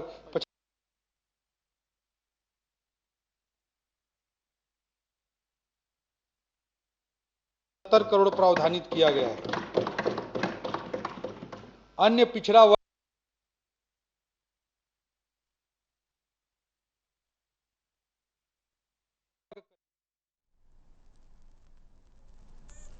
तो छत्तीसगढ़ विधानसभा में वित्त मंत्री ओपी चौधरी 2026-27 का बजट पेश कर रहे हैं। महिला, युवा और आदिवासी अंचलों के विकास पर बजट का खास फोकस दिखाई दे रहा है। बड़ी बातें यहां पर आपको बता रहे हैं। आंगनबाड़ी के लिए 800 करोड़ का बजट वित्त मंत्री ओपी चौधरी पेश कर रहे हैं। तो महतारी वंदन योजना, एजुकेशन सिटी और क्षेत्रीय कनेक्टिविटी जैसे बड़ी घोषणाएं बजट के माध्यम से यहां पर जो है वित्त मंत्री ओपी चौधरी कर रहे हैं। बड़ी बातें आपको बता रहे हैं। रायपुर में पहला होम्योपैथी कॉलेज बनेगा। तो इस बार का जो थीम है वो संकल्प का बजट है। छत्तीसगढ़ बजट 2026-27 यहां पर पेश कर रहे हैं वित्त मंत्री ओपी चौधरी। बड़ी बातें आपको बता दें, महतारी सदन के लिए 75,000 करोड़ का प्रावधान किया गया है। ये संकल्प का बजट है। छत्तीसगढ़ के वित्त मंत्री ओपी चौधरी छत्तीसगढ़ का 26वां बजट पेश कर रहे हैं। ये तस्वीर आपको दिखा रहे हैं विधानसभा से, जहां साय सरकार का आज तीसरा बजट पेश किया जा रहा है। वित्त मंत्री ओपी चौधरी बजट पेश कर 1,72,000। बालोद में सेन समाज भवन, कुनकुरी में भवन, बगीचा में यादव समाज के वृंदावन भवन, नरदहा में कुर्मी समाज भवन, तपकरा में सोनी समाज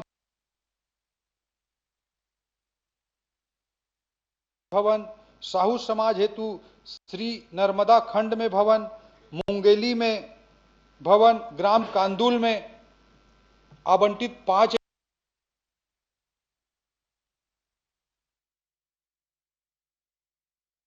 जहां वित्त मंत्री ओपी चौधरी 2026-27 का बजट पेश कर रहे हैं। ये बजट विष्णुदेव साय सरकार का तीसरा बजट है। आप ये तस्वीर देख रहे हैं जहां बड़ी बातें आपको बता दें, संकल्प का ये बजट इस बार जो है संकल्प थीम पर आधारित ये बजट है। इंद्रावती बैराज बनाने 68 करोड़ का प्रावधान किया गया है। साय सरकार का तीसरा बजट आज वित्त मंत्री ओपी चौधरी पेश कर रहे हैं। बस्तर के लिए 100 करोड़ का प्रावधान किया गया है। 1,72,000 करोड़ का बजट पेश वित्त मंत्री कर रहे हैं।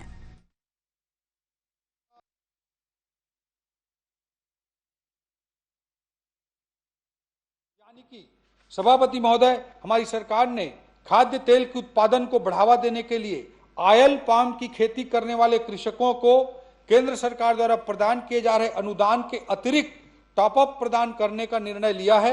इसके लिए बजट में 150 करोड़ रुपए का प्रावधान किया गया है। राज्य के उत्तरी पठारी क्षेत्र मैनपाट, शंकरगढ़, कुसमी तथा बगीचा में आलू की खेती करने वाले किसानों को प्रोत्साहित करने के लिए आलू प्रदर्शन विकास योजना भी प्रारंभ की गई है। तथा माननीय मुख्यमंत्री जी की घोषणा अनुरूप मध्य क्षेत्र विकास प्राधिकरण के राशि को 50 करोड़ से बढ़ाकर 75 करोड़ करने का प्रावधान इस बजट में किया गया है। श्रम कल्याण, सभापति महोदय, हमने असंगठित श्रमिक सुरक्षा एवं कल्याण हेतु 128 करोड़ का प्रावधान किया है।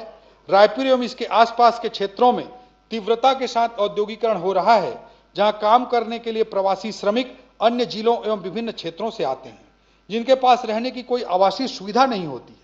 इनकी सुविधा के लिए नवा रायपुर में प्रवासी मजदूर आवासीय परिसर का निर्माण किया जा रहा है। इसके लिए भी बजट में प्रावधान किया गया है। भूमिहीन कृषि मजदूर परिवारों के लिए दीनदयाल उपाध्याय भूमिहीन कृषि मजदूर योजना के अंतर्गत 600 करोड़ रुपए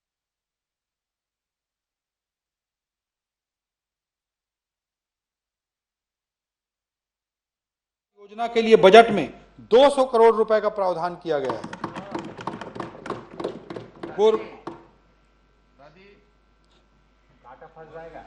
कोरबा जिले के हसदेव बागो जलाशय में मछली पालन को बढ़ावा देने के उद्देश्य से प्रधानमंत्री मत्स्य संपदा योजना के तहत एकीकृत एक्वा पार्क प्रस्तावित है, जिसके लिए भी बजट में 5 करोड़ रुपए का प्रावधान किया गया है।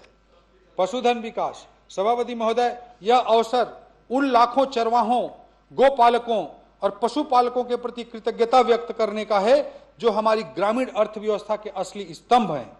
हमारी सरकार ने राज्य में डेयरी उद्यमिता को प्रोत्साहित कर आजीविका का प्रमुख साधन योजना प्रारंभ की है तथा इसके लिए बजट में 90 करोड़ रुपए का प्रावधान किया गया है।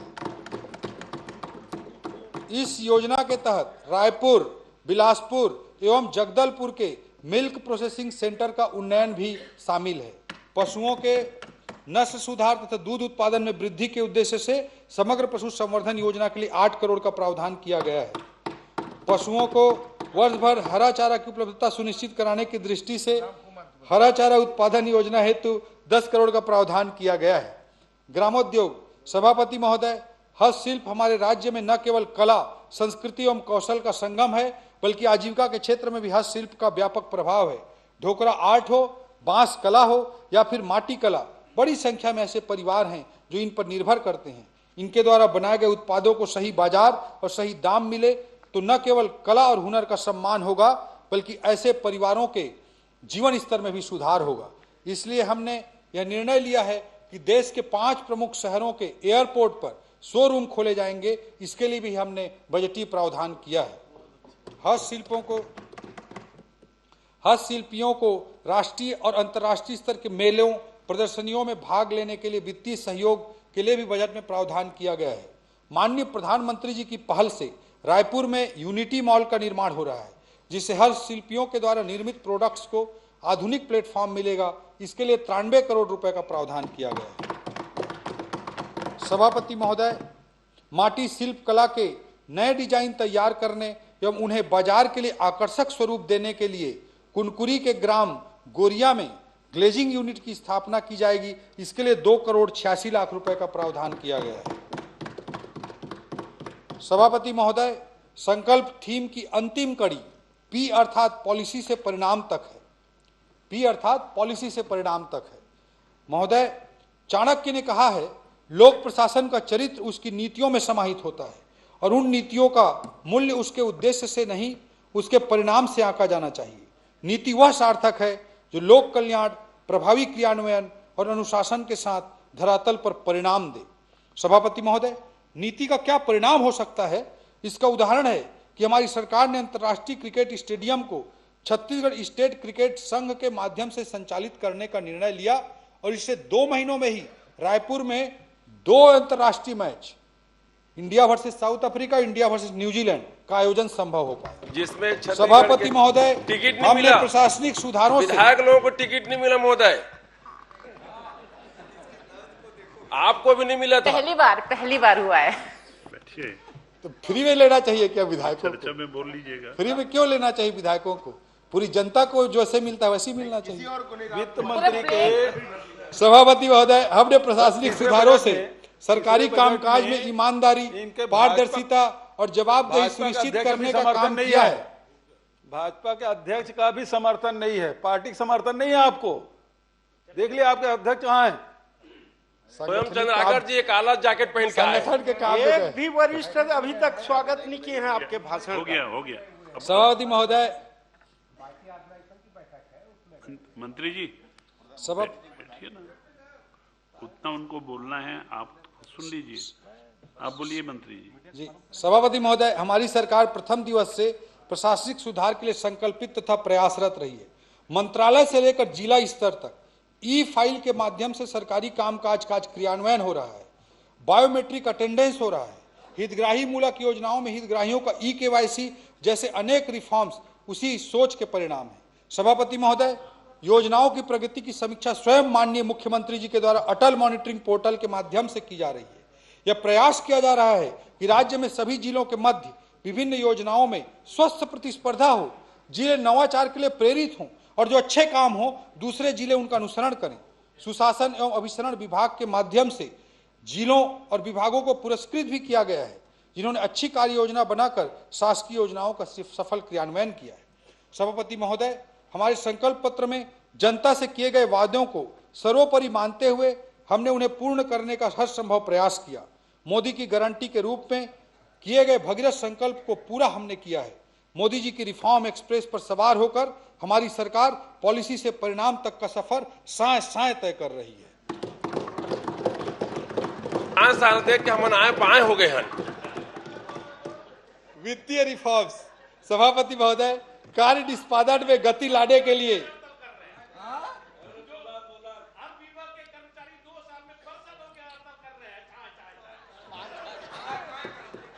बाबूजी सिट डाउन।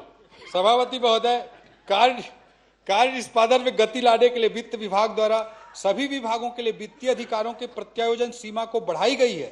साथ ही नवीन मद के कार्यों की प्रशासकीय स्वीकृति की सीमा 3 करोड़ से बढ़ाकर 5 करोड़ कर दी गई है ताकि विभाग द्रुत गति से कार्य कर सके।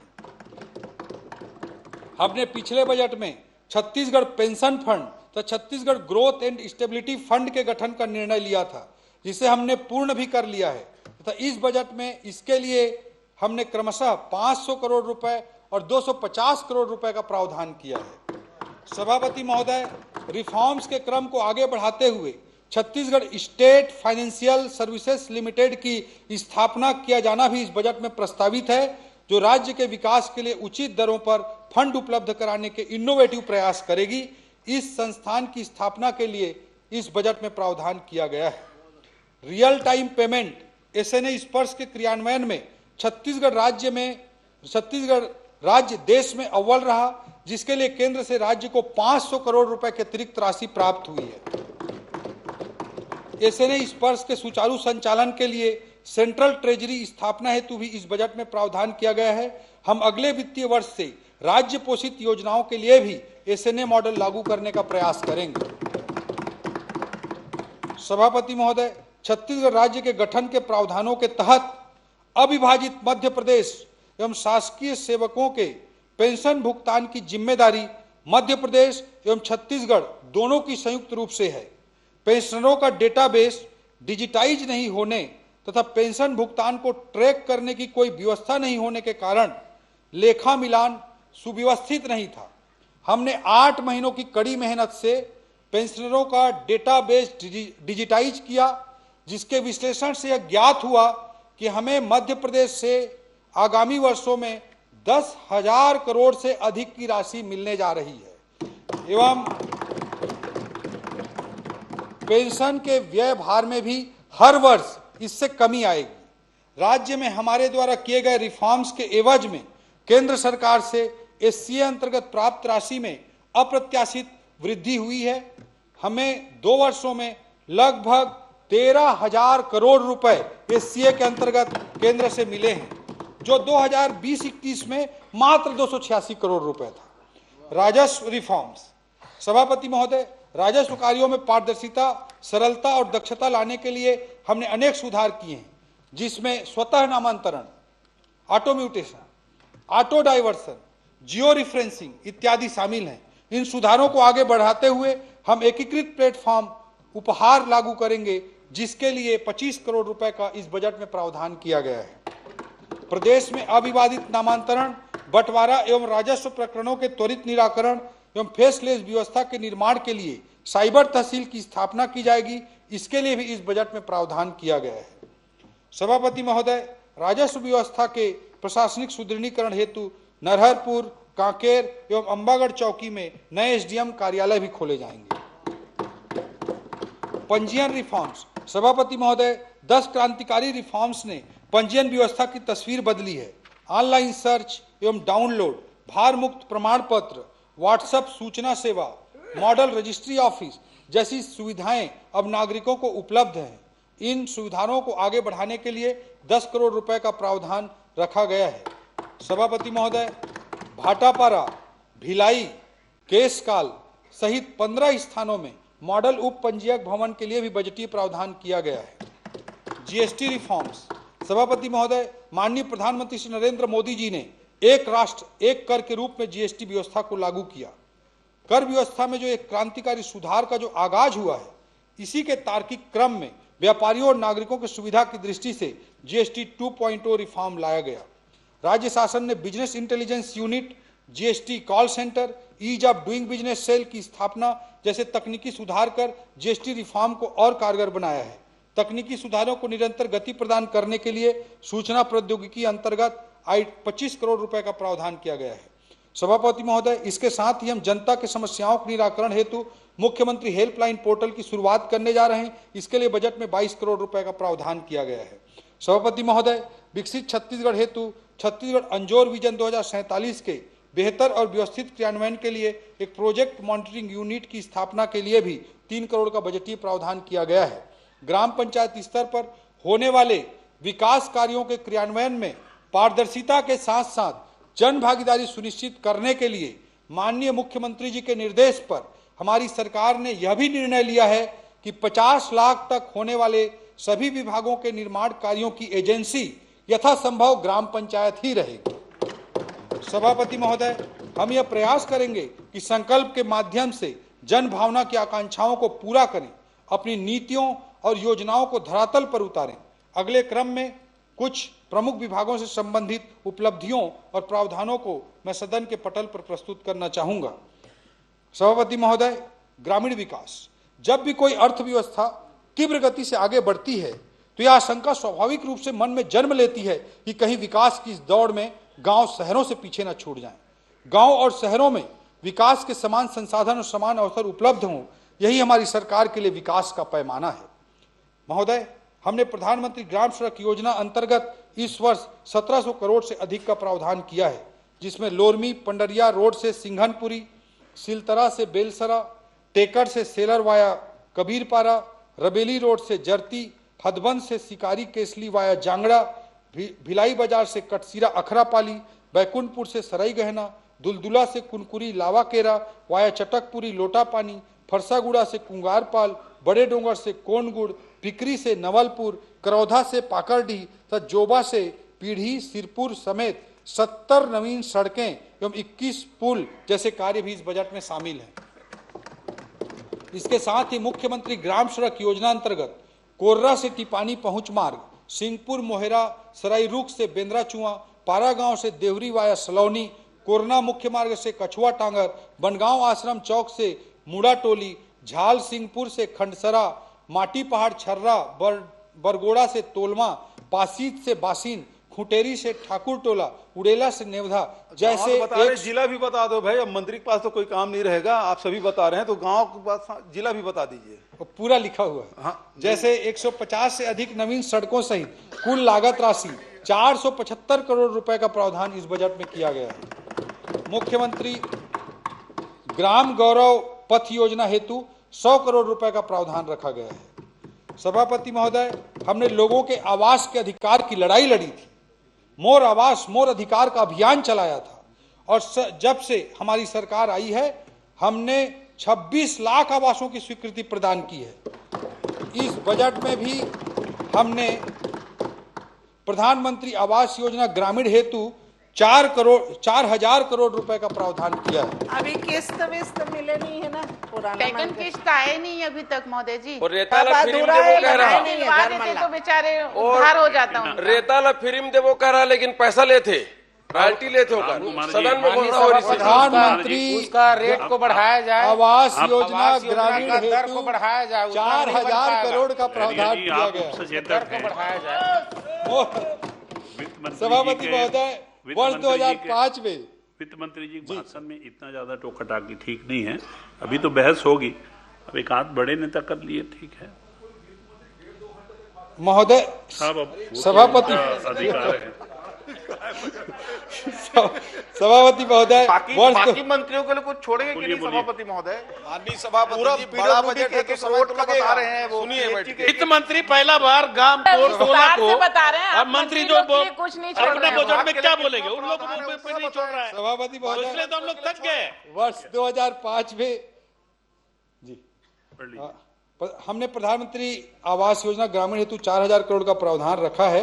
सभापति महोदय, वर्ष 2005 में जब मैं आईएएस में भर्ती हुआ था तब मनरेगा योजना प्रारंभ हुई थी, और आज 20 साल के बाद जब मैं यहाँ खड़ा हूं तब से लेकर आज तक इस योजना में पहले कोई भी आमूलचूल परिवर्तन नहीं हुआ था। सभापति महोदय, बहता पानी निर्मला अर्थात बहता पानी ही शुद्ध रहता है। जब देश निरंतर आगे बढ़ रहा हो तब ऐसी परिस्थिति में 20 साल पुरानी योजनाओं में बिना कोई प्रासंगिक परिवर्तन किए हम देश को आगे नहीं बढ़ा सकते। यही कारण है कि केंद्र सरकार और अधिक बजट और महत्वाकांक्षा के साथ नवीन योजना विकसित भारत जी राम जी प्रारंभ करने जा रही है।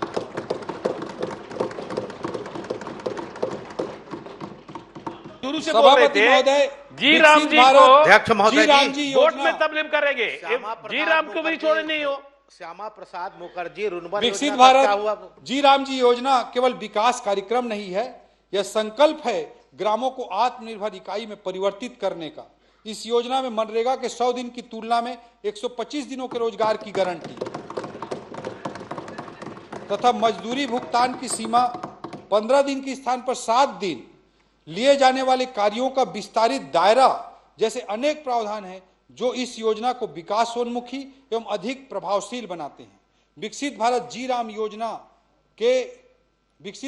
राम जी योजना के सफल क्रियान्वयन के लिए हमने मनरेगा की तुलना में बजट में ऐतिहासिक वृद्धि करते हुए 4,000 करोड़ रुपए का प्रावधान किया है। स्कूल शिक्षा, सभापति महोदय, शिक्षा के माध्यम से हम लोगों में व्याप्त अनगिनत संभावनाओं को अवसर में बदल देते हैं, जिसके आधार पर न केवल अर्थव्यवस्था बल्कि संपूर्ण समाज सर्वांगीण विकास के रास्ते पर अग्रसर होता है। शिक्षा मानव पूंजी का केंद्र भी है, निवेश भी। शिक्षा व्यवस्था को सुदृढ़ एवं आधुनिक बनाने के लिए हमने प्रयास किए हैं। सभापति महोदय, पीएम श्री योजना के माध्यम से राज्य के लगभग 350 स्कूलों को मॉडल स्कूल बनाया जा रहा है। इसी तर्ज पर हम भी राज्य में चरणबद्ध तरीके से विद्यालयों को आदर्श शैक्षणिक संस्था के रूप में विकसित करने की एक नई योजना स्वामी विवेकानंद उत्कृष्ट शाला योजना की शुरुआत करने जा रहे हैं। ऐसे कैंपस जहां पर प्राथमिक शाला से लेकर उच्चतर माध्यमिक शाला एक साथ संचालित हो रही है, वहां इस योजना के माध्यम से गुणवत्ता युक्त शैक्षणिक वातावरण का निर्माण होगा।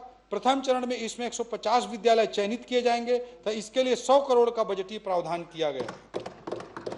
सभापति महोदय, राज्य में संचालित कोई भी स्कूल भवन विहीन न रहे, इसके लिए सरकार गंभीर है। हमने बजट में 500 primary school, 100 middle school, 50 high school तथा 50 हायर सेकेंडरी स्कूल भवन निर्माण के लिए 123 करोड़ का प्रावधान किया है। एनसीसी छात्रों हेतु स्वल्पाहार की राशि को भी बढ़ाकर 2 गुना किया जाएगा। गृह, सभापति महोदय, माननीय गृह मंत्री श्री अमित शाह जी ने मार्च 2026 तक नक्सलवाद को समाप्त करने का जो संकल्प लिया था वह आज साकार हो रहा है। पिछले 2 सालों में 487 नक्सली मुठभेड़ में न्यूट्रलाइज किए गए, 1853 गिरफ्तार हुए तथा हमारी पुनर्वास नीति से प्रभावित होकर 2336 नक्सलियों ने आत्मसमर्पण किया है। सभापति महोदय, हमारे लिए गर्व का विषय है कि छत्तीसगढ़ में डीजीपी आईजी कॉन्फ्रेंस आयोजित हुआ, जहां प्रधानमंत्री श्री नरेंद्र मोदी जी, केंद्रीय गृह मंत्री श्री अमित शाह जी और देश भर के शीर्ष पुलिस अधिकारी शामिल हुए। रायपुर शहर में पुलिस व्यवस्था को सुदृढ़ करने के लिए हमने पुलिस कमिश्नरेट प्रणाली को भी स्थापना की। बस्तर में हमने इस वर्ष 1587 पदों पर बस्तर फाइटर बल हेतु भर्ती की अनुमति दी और आगामी साल में भी हमने बस्तर फाइटर के लिए 1500 नवीन पदों का प्रावधान रखा है। पिछले 2 वर्षों में हमारी सरकार ने गृह विभाग के लिए लगभग 6000 पदों का सृजन किया है एवं 4000 से अधिक पदों पर भर्ती की प्रक्रिया प्रारंभ की गई है। सभापति महोदय, आम नागरिकों से ठगी करने वाले साइबर अपराधियों पर अंकुश लगाने के लिए हमारी सरकार ने पिछले 2 वर्षों में 15 साइबर थाने स्थापित किए हैं। इसी क्रम में बालोद, बेमेतरा, खैरागढ़, शक्ति एवं बलरामपुर में 5 नए साइबर थानों की स्थापना का इस बजट में प्रावधान किया गया है।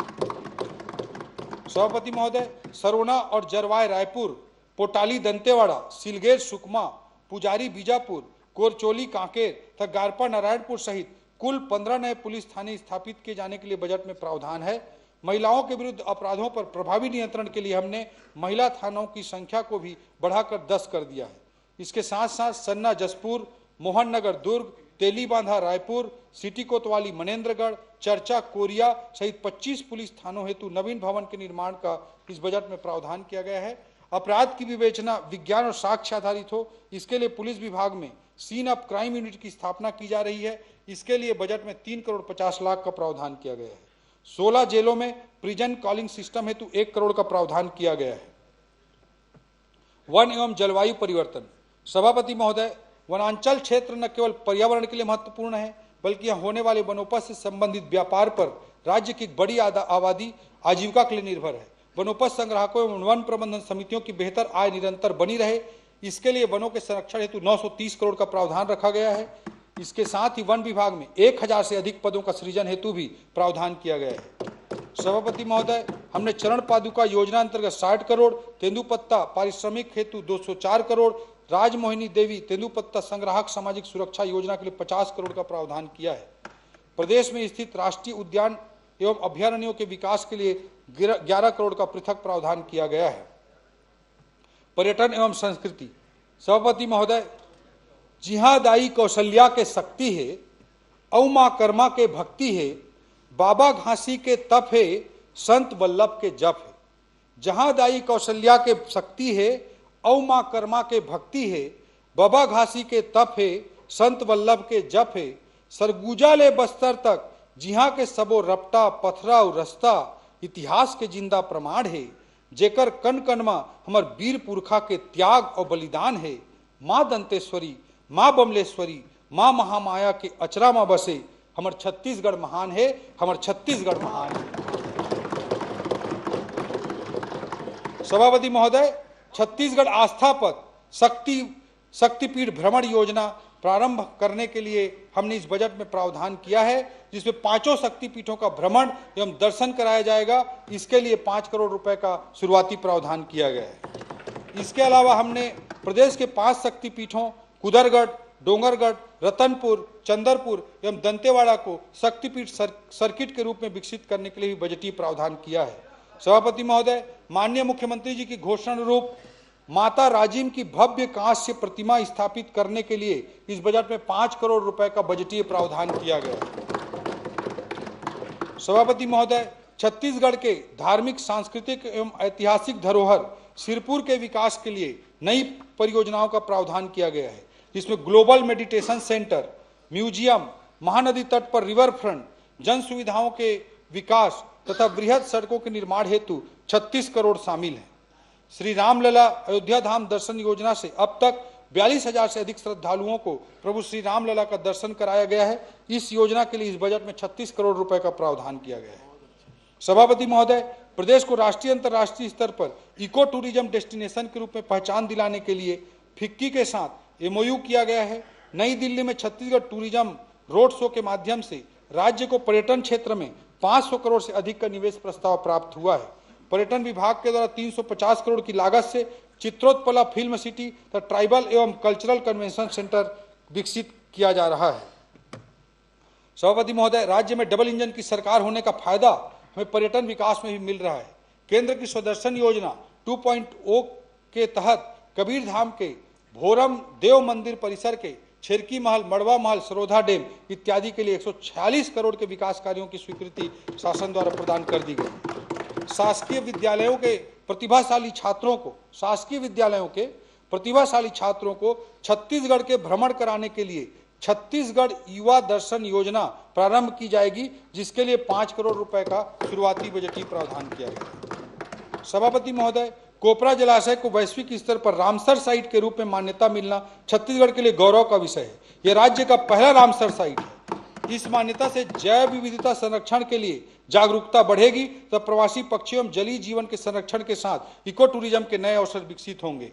सभापति महोदय, दमोह दरहा को पर्यटन स्थल के रूप में विकसित करने मैनपाट, बस्तर सर्किट, श्री यंत्र भवन डोंगरगढ़ एवं मां कुदरगढ़ी के दरबार में पहुंचने के लिए रोपवे एवं अन्य परियोजनाओं के लिए नवीन मद में 35 करोड़ का प्रावधान किया गया है।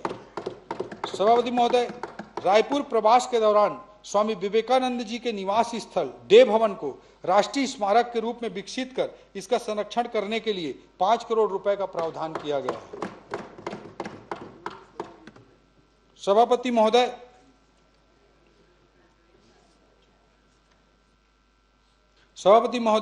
पूरा भारतवर्ष वंदे मातरम के 150 वर्ष पूर्ण होने का उत्सव मना रहा है। वंदे मातरम हमारी राष्ट्रीय विरासत का अभिन्न हिस्सा है। प्रदेश के कवि ने लिखा है, आजादी का बुलंद जय घोष है वंदे मातरम, आजाद की पिस्तौल और भगत का जोश है वंदे मातरम। आजादी का बुलंद जय घोष है वंदे मातरम, आजाद की पिस्तौल और भगत का जोश है वंदे मातरम। अंग्रेजों के खिलाफ वीर नारायण की तलवार है वंदे मातरम, अन्याय के विरुद्ध गुंडाधुर की ललकार है वंदे मातरम। सभापति महोदय, हम भी इस उत्सव को पूरे धूमधाम से मनाएंगे, जिसमें सार्वजनिक स्थलों पर सामूहिक गायन तथा सांस्कृतिक कार्यक्रमों का आयोजन किया जाएगा। इसके लिए संस्कृति विभाग अंतर्गत 2 करोड़ रुपए का विशेष प्रावधान किया गया है। जनसंपर्क। सभापति महोदय, हमने पिछले बजट में पत्रकार साथियों के भ्रमण की योजना बनाई थी। इसका सफलतापूर्वक संचालन किया जा रहा है, तो इसकी निरंतरता बनाए रखने के लिए बजटीय प्रावधान किया गया है। छत्तीसगढ़ की संस्कृति, साहित्य एवं लेखनी से विश्व को अवगत कराने के लिए हमारे द्वारा रायपुर साहित्य उत्सव मनाया गया, तो इसकी सफलता और स्वीकार्यता को देखते हुए इसे प्रतिवर्ष करने का निर्णय लिया गया है। इसके लिए भी बजट में प्रावधान किया गया है। सभापति महोदय, छत्तीसगढ़िया अप्रवासी भारतीय जो विदेशों में जाकर छत्तीसगढ़ का नाम रोशन कर रहे हैं, उनके लिए प्रतिवर्ष NRI सम्मेलन कराने का निर्णय लिया गया है। इस प्रयोजन के लिए भी इस बजट में प्रावधान किया गया है। इस वर्ष योजनाओं के क्रियान्वयन, प्रचार प्रसार के लिए जनसंपर्क विभाग का कुल बजट 475 करोड़ रुपए रखा गया है। सभापति महोदय, परिवहन अंतर्गत ट्रांसपोर्ट सेक्टर में हमारी सरकार EV वाहनों को बढ़ावा देने के लिए प्रतिबद्ध है। मैं सदन को बताना चाहूंगा कि इस योजना के तहत हमने 100 करोड़ से ज्यादा के पुरानी लंबित सब्सिडी समेत लगभग 150 करोड़ रुपए का भुगतान किया है। इस वर्ष EV वाहनों की सब्सिडी हेतु 100 करोड़ का प्रावधान किया गया है। ड्राइविंग लाइसेंस की प्रक्रिया को तकनीक आधारित बनाने के लिए ऑटोमेटेड ड्राइविंग टेस्ट ट्रैक स्थापित करने का निर्णय लिया गया है। इसके तहत इस वर्ष 8 जिलों बलौदाबाजार, भाटापारा, राजनांदगांव, जांजगीर चांपा, कवर्धा, बालोद, गरियाबंद, नारायणपुर एवं कोंडागांव में ई ट्रैक निर्माण के लिए 15 करोड़ रुपए का प्रावधान किया गया है। खेल अंतर्गत सभापति महोदय, आज विकास, समृद्धि और उन्नति का पैमाना केवल आर्थिक आंकड़े नहीं बल्कि खेल जगत में हमारा प्रदर्शन भी है। हमने राज्य के विभिन्न अंचलों में खेल सुविधा के विस्तार के लिए बजट में प्रावधान किया है। जसपुर में तीरंदाजी अकादमी और नवा रायपुर में राष्ट्रीय तीरंदाजी अकादमी की स्थापना की जा रही है। सर्व सुविधायुक्त खेल अधोसंरचना उपलब्ध कराने हेतु नवा रायपुर अटल नगर में स्पोर्ट्स कॉम्प्लेक्स का निर्माण किया जा रहा है। सभापति महोदय, प्रथम खेलो इंडिया ट्राइबल गेम्स की मेजबानी हमारे राज्य को सौंपी गई है, जो हमारे लिए गौरव का विषय है। रायपुर एवं बिलासपुर में खेल अकादमी संचालित हो रही है, तो इस वर्ष हम बस्तर में भी खेल अकादमी की शुरुआत करने जा रहे हैं। इन सभी के लिए 19 करोड़ का बजटीय प्रावधान किया गया है। सभापति महोदय, हमने निर्णय लिया है कि छत्तीसगढ़ के खिलाड़ियों की प्रतिभा के सम्मान एवं प्रोत्साहन के लिए ओलंपिक स्वर्ण पदक विजेता को 3 करोड़, रजत पदक विजेता को 2 करोड़, कांस्य पदक विजेता को 1 करोड़ तथा ओलंपिक प्रतिभागी खिलाड़ियों को 21 लाख रुपए की सम्मान राशि दिया जाएगा।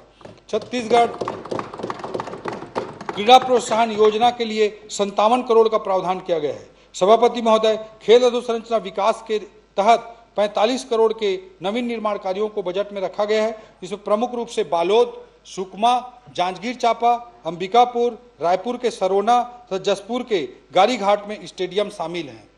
कर्मचारी कल्याण अध्यक्ष महोदय, सभापति महोदय, आई गॉट कर्मयोगी अभियान के माध्यम से शासकीय सेवकों के प्रशिक्षण और क्षमता विकास के लिए हम सतत रूप से कार्य कर रहे हैं। मंत्रालय में जो कर्मचारी अच्छा कार्य कर रहे हैं उनके प्रयासों को पुरस्कृत कर सराहा जा रहा है। वर्तमान में शासकीय सेवकों को उपचार के दौरान चिकित्सा व्यय का वहन स्वयं करना होता है और उपचार के पश्चात बिल जमा करने पर ही उसकी प्रतिपूर्ति की जाती है। यह प्रक्रिया अत्यधिक लंबी तथा जटिल होती है, जिसके कारण इसकी प्रतिपूर्ति में विलंब होता है और कर्मचारी साथियों को अनेक दिक्कतों का सामना करना पड़ता है। हम राज्य के शासकीय सेवकों के लिए कैशलेस चिकित्सा सुविधा की नई योजना प्रारंभ करने जा रहे हैं। इस योजना में ई हेल्थ कार्ड के माध्यम से कर्मचारी कैशलेस उपचार प्राप्त कर सकेंगे। इसके लिए इस बजट में 100 करोड़ रुपए का बजटीय प्रावधान किया गया है। सभापति महोदय, शासकीय कर्मचारियों को अपने दायित्वों के निर्वहन में परेशानी न हो तो वर्क लाइफ संतुलन बना रहे, इसके लिए आवश्यक है कि कार्यस्थल के नजदीक ही उनके लिए आवास की व्यवस्था हो। नवीन नियुक्तियों के कारण बढ़ते कर्मचारियों की संख्या को देखते हुए हमने निर्णय लिया है कि जिला तथा विकासखंड स्तर पर क्वार्टर्स बनाएंगे। इस वर्ष 11 जिला मुख्यालय तथा 25 विकासखंड मुख्यालयों में क्वार्टर निर्माण के लिए 20 करोड़ रुपए का प्रारंभिक प्रावधान किया गया है। सभापति महोदय, अब मैं इस बजट के एक महत्वपूर्ण पड़ाव पर आता हूं, मुख्यमंत्री मिशन। सभापति महोदय, विकास के जिस रफ्तार की कल्पना हमने की है उसे एक सामान्य ग्रोथ रेट के माध्यम से प्राप्त नहीं किया जा सकता। इसके लिए आवश्यकता है कि चिन्हांकित क्षेत्रों में मिशन मोड में काम किया जाए। इस मिशन से आज हम इस बजट के माध्यम से 5 मिशन लॉन्च करने जा रहे हैं। प्रत्येक मिशन के लिए हम अगले 5 वर्षों तक प्रति वर्ष कम से कम 100 करोड़ की राशि का प्रावधान प्रत्येक मिशन में करेंगे। ये 5 मिशन है सभापति महोदय। मुख्यमंत्री एआई मिशन, मुख्यमंत्री पर्यटन विकास मिशन, मुख्यमंत्री खेल उत्कर्ष मिशन, मुख्यमंत्री अधोसंरचना मिशन, मुख्यमंत्री स्टार्टअप एवं निपुण मिशन, मुख्यमंत्री एआई मिशन। सभापति महोदय, इस मिशन का उद्देश्य राज्य में एआई टैलेंट का विकास करना, एआई से संबंधित स्टार्टअप्स को प्रोत्साहित करना तथा विभिन्न क्षेत्रों में एआई संबंधी शोध एवं अनुसंधान को गति प्रदान करना है। आज विश्व में manufacturing, service sector, information technology एवं ब्लॉकचेन टेक्नोलॉजी जैसे लहर के बाद एआई की लहर हम सभी देख रहे हैं, अनुभव कर रहे हैं और हमारे लिए सुनहरा अवसर है जब हम अपने एआई मिशन के माध्यम से छत्तीसगढ़ को न केवल देश में बल्कि पूरी दुनिया में एक केंद्र के रूप में स्थापित कर सकते हैं। मिशन के माध्यम से राज्य में सेंटर ऑफ एक्सीलेंस की स्थापना, पायलट प्रोजेक्ट्स और नवाचार इत्यादि के लिए इकोसिस्टम तैयार किया जाएगा। सभापति महोदय, दूसरा मुख्यमंत्री मिशन है मुख्यमंत्री पर्यटन विकास मिशन।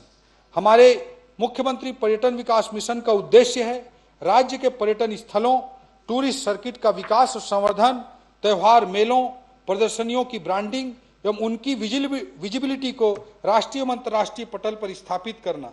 यह मिशन होम स्टे, गाइड सेवाओं, हस्तशिल्प को प्रोत्साहित करना, टूर संचालन एवं अन्य प्रासंगिक सेवाओं का विस्तार करना, पर्यटन स्थलों की लास्ट माइल कनेक्टिविटी, स्वच्छता, पेयजल एवं आगंतुक पर्यटकों की सुविधाओं में मौजूद वर्तमान कमियों को चिन्हांकित कर उन्हें दूर करना तथा आवश्यक अधोसंरचना का निर्माण एवं सुदृढ़ीकरण जैसे महत्वपूर्ण कार्यों के लिए समर्पित रहेगा। मुख्यमंत्री खेल उत्कर्ष मिशन। सभापति महोदय, आज की तारीख में हम सभी इस बात से सहमत होंगे कि खेल कूद न केवल मनोरंजन का साधन है बल्कि अंतर्राष्ट्रीय स्तर पर सॉफ्ट पावर का प्रतीक भी है, जो किसी राष्ट्र को वैश्विक प्रतिष्ठा तथा सांस्कृतिक पहचान दिलाती है। एक तरह से अंतर्राष्ट्रीय कूटनीति की तर्कस का एक प्रभावी तीर भी है। सभापति महोदय, भविष्य में खेल कूद के क्षेत्र की क्षमता एवं उससे होने वाले सकारात्मक परिणाम को ध्यान में रखते हुए माननीय मुख्यमंत्री श्री विष्णुदेव साय जी की सरकार ने इस बजट में मुख्यमंत्री खेल उत्कर्ष मिशन लाने का निर्णय लिया है। इस मिशन के कुछ विशेष उद्देश्य रहेंगे, जैसे प्रतिभाओं का चिन्हांकन एवं उन्हें निखारने तराशने का काम करना, संभाग, जिला और विकासखंड स्तर पर लक्षित खेलों के लिए आधुनिक खेल अधोसंरचना का निर्माण करना, प्रतिभाशाली खिलाड़ियों को राष्ट्रीय और अंतर्राष्ट्रीय स्तर पर भाग लेने के लिए प्रोत्साहित करना एवं उन्हें आर्थिक रूप से मदद करना, महिलाओं की भागीदारी को खेल क्षेत्र में बढ़ावा देना तथा राष्ट्रीय योजनाओं के क्रियान्वयन को छत्तीसगढ़ में बढ़ावा देना। मुख्यमंत्री अधोसंरचना मिशन। सभापति महोदय, माननीय विष्णुदेव साय जी की सरकार ने सदैव यह प्रयास किया है कि सामाजिक पूंजी निर्माण के साथ साथ पूंजीगत निवेश को भी त्वरित गति मिले। अधोसंरचना निर्माण विकास की वह बुनियाद है, वह नींव है जिस पर छत्तीसगढ़ सुदृढ़, समावेशी, आधुनिक एवं फ्यूचर रेडी सुविधाओं का स्तंभ खड़ा कर रहा है। आने वाले समय में हमारी प्रतिस्पर्धा केवल अन्य राज्यों से नहीं बल्कि अंतर्राष्ट्रीय स्तर पर उभर रहे नए विकास केंद्रों से भी होगी। तो अगर हमें अपने आप को भविष्य में प्रासंगिक बनाए रखना है तो चाहे सड़क हो, रेल हो, पेयजल हो, दूरसंचार हो या हवाई अड्डे हो, इन सभी क्षेत्रों में लंबी अवधि तक नियोजन के साथ निवेश की आवश्यकता पड़ेगी।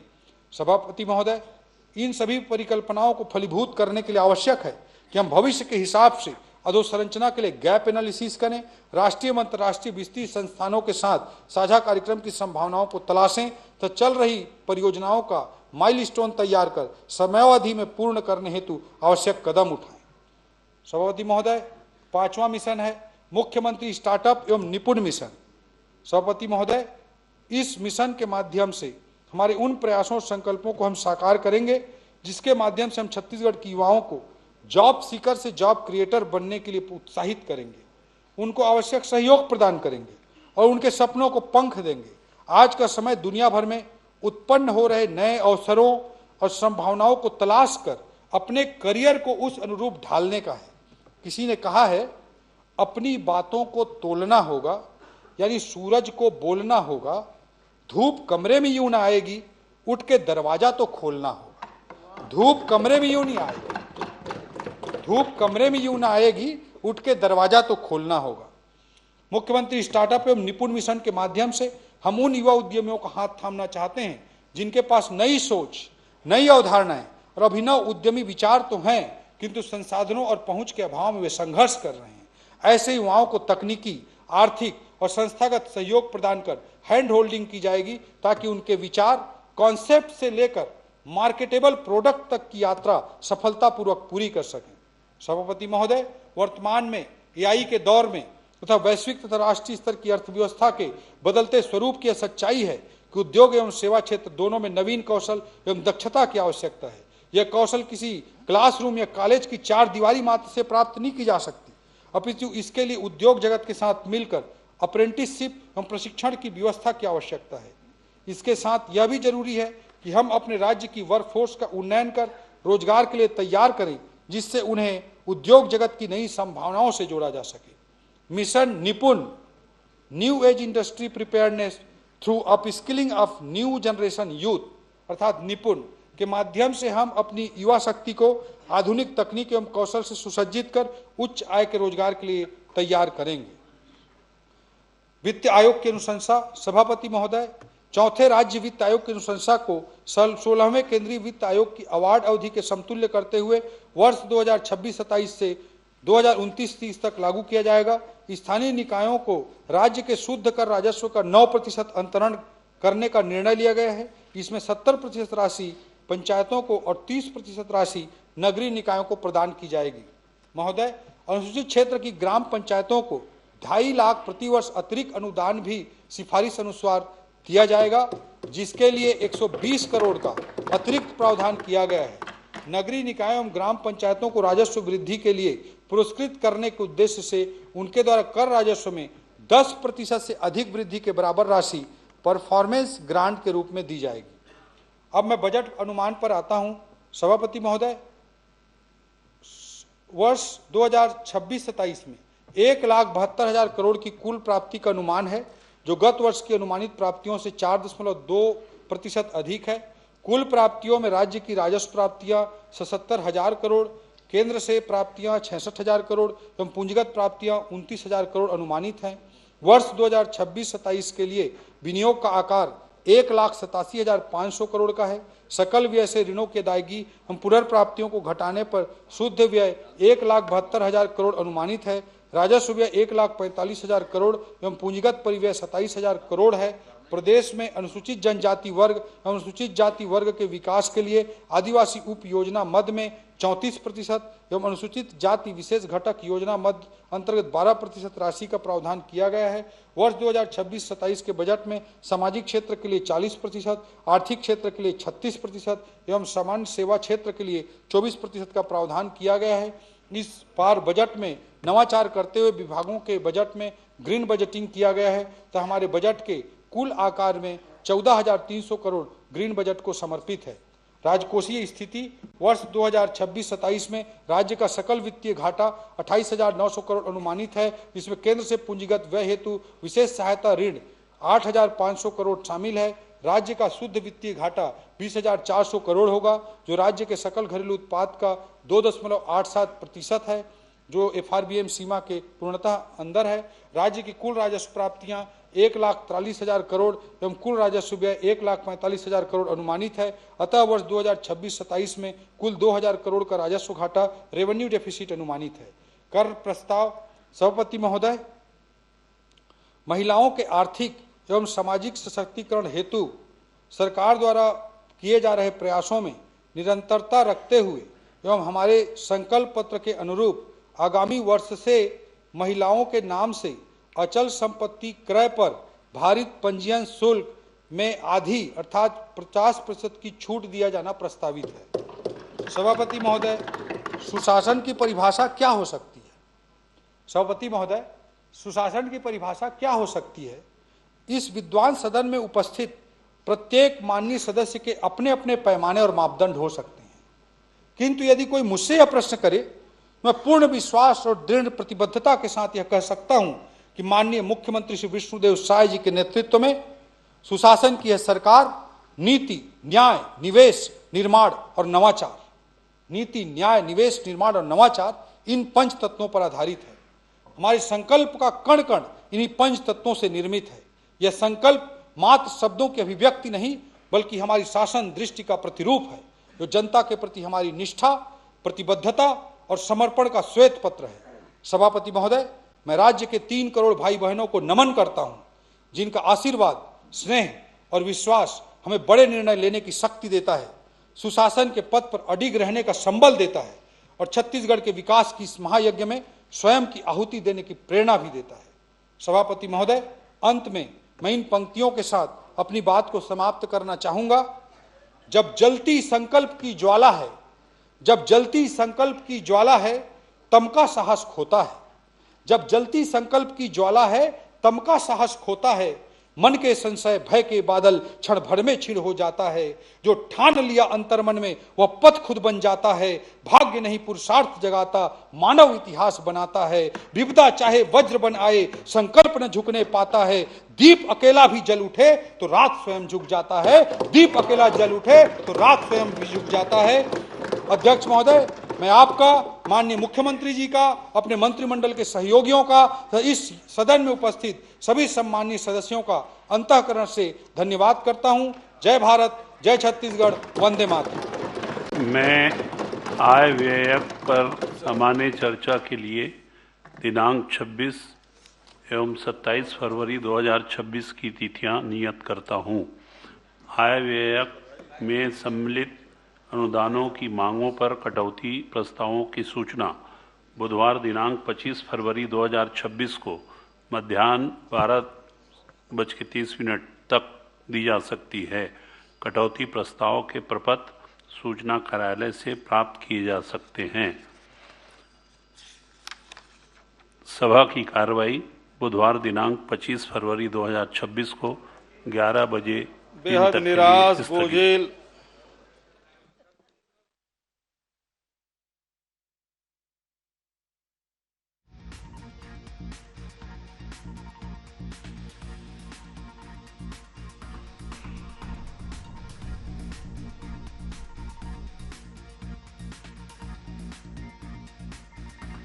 वित्त मंत्री ओपी चौधरी ने छत्तीसगढ़ का बजट पेश किया है। 2026-27 का बजट पेश किया गया है। इस बजट को संकल्प का थीम कहा गया है। तो छत्तीसगढ़ का 26वां बजट है। आपको बता दें, साय सरकार का यह तीसरा बजट पेश किया गया है। वित्त मंत्री ओपी चौधरी ने ये बजट पेश किया है।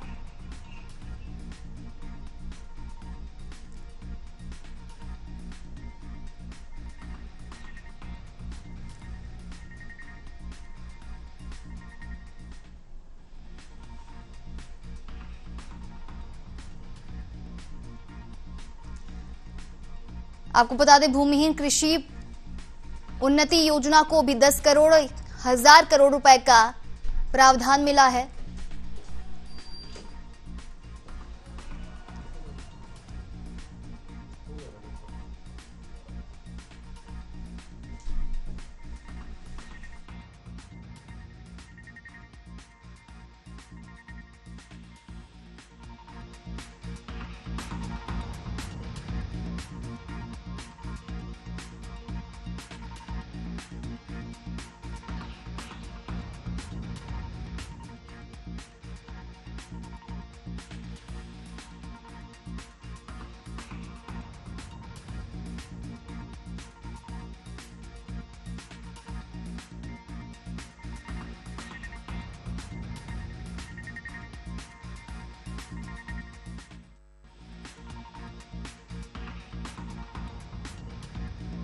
ने पेश कर दिया है, तस्वीरें आपके सामने बजट पेश करते हुए की है। इसी के साथ ग्राफिक्स के माध्यम से हम आपको दिखा रहे हैं किस सेक्टर को क्या मिला है। महिलाओं और बच्चियों का यहां पर लगातार देखा जा रहा है कि फोकस जो ओपी चौधरी का रहा था पिछली बार भी, इस बार भी उन्होंने बच्चियों के 18 वर्ष पूरे होते ही उन्हें आर्थिक मदद दी जाएगी, संकल्प। सोचिए, लगातार एशियन न्यूज इस पर बना हुआ था, सुबह से ही बता रहा था कि ज्ञान गति के बाद इसका संकल्प जो है ओपी चौधरी लेंगे। और आखिरकार एशियन न्यूज जो सुबह से बता रहा था संकल्प का बजट होने वाला है, उसी थीम पर ओपी चौधरी ने भी ये बजट रखा है। संकल्प ही थीम रखी है जो एशियन न्यूज सुबह से आपको बता रहा था कि संकल्प का बजट होगा। और आखिरकार ओपी चौधरी ने भी बता दिया है कि यह बजट संकल्प का बजट रहा। बजट के लिए 100 करोड़ बस्तर के लिए प्रावधान किए गए हैं। बच्चियों के लिए 18 साल पूरे होने पर 1.5 लाख रुपए उन्हें दिए जाएंगे। साथ ही रायपुर में बिजली लाइन अंडरग्राउंड हो जाएगी। स्वास्थ्य विभाग को भी देखा गया है, यहां खाद्य लैब बनेगी। पहली बार ऐसा होगा, पहली बार के होम्योपैथिक कॉलेज बनने के लिए जा रहा है अब आपके रायपुर में। यह सवाल हमेशा किया जाता था छत्तीसगढ़ सरकार से कि अगर आप होम्योपैथी को लेकर इतनी बातें करते हैं तो क्यों होम्योपैथी को यहां पर एक तवज्जो नहीं दिया जाता। और इस बार वो चीज करके भी दिखा दी है। और यह बात आपको बता दें, जब हमने खास बातचीत की थी, हमारा एशियन न्यूज का खास मुलाकात में यह सवाल जब किया गया था तो उसमें सरकार की ओर से भी, स्वास्थ्य मंत्री की ओर से भी, और इसी के साथ साथ हमारे कई होम्योपैथिक डॉक्टर तो उन्होंने भी कहा था कि इस साल सरकार बड़ा है जो कुछ होम्योपैथी के लिए करने जा रही है। और आखिरकार कॉलेज दे दिया है।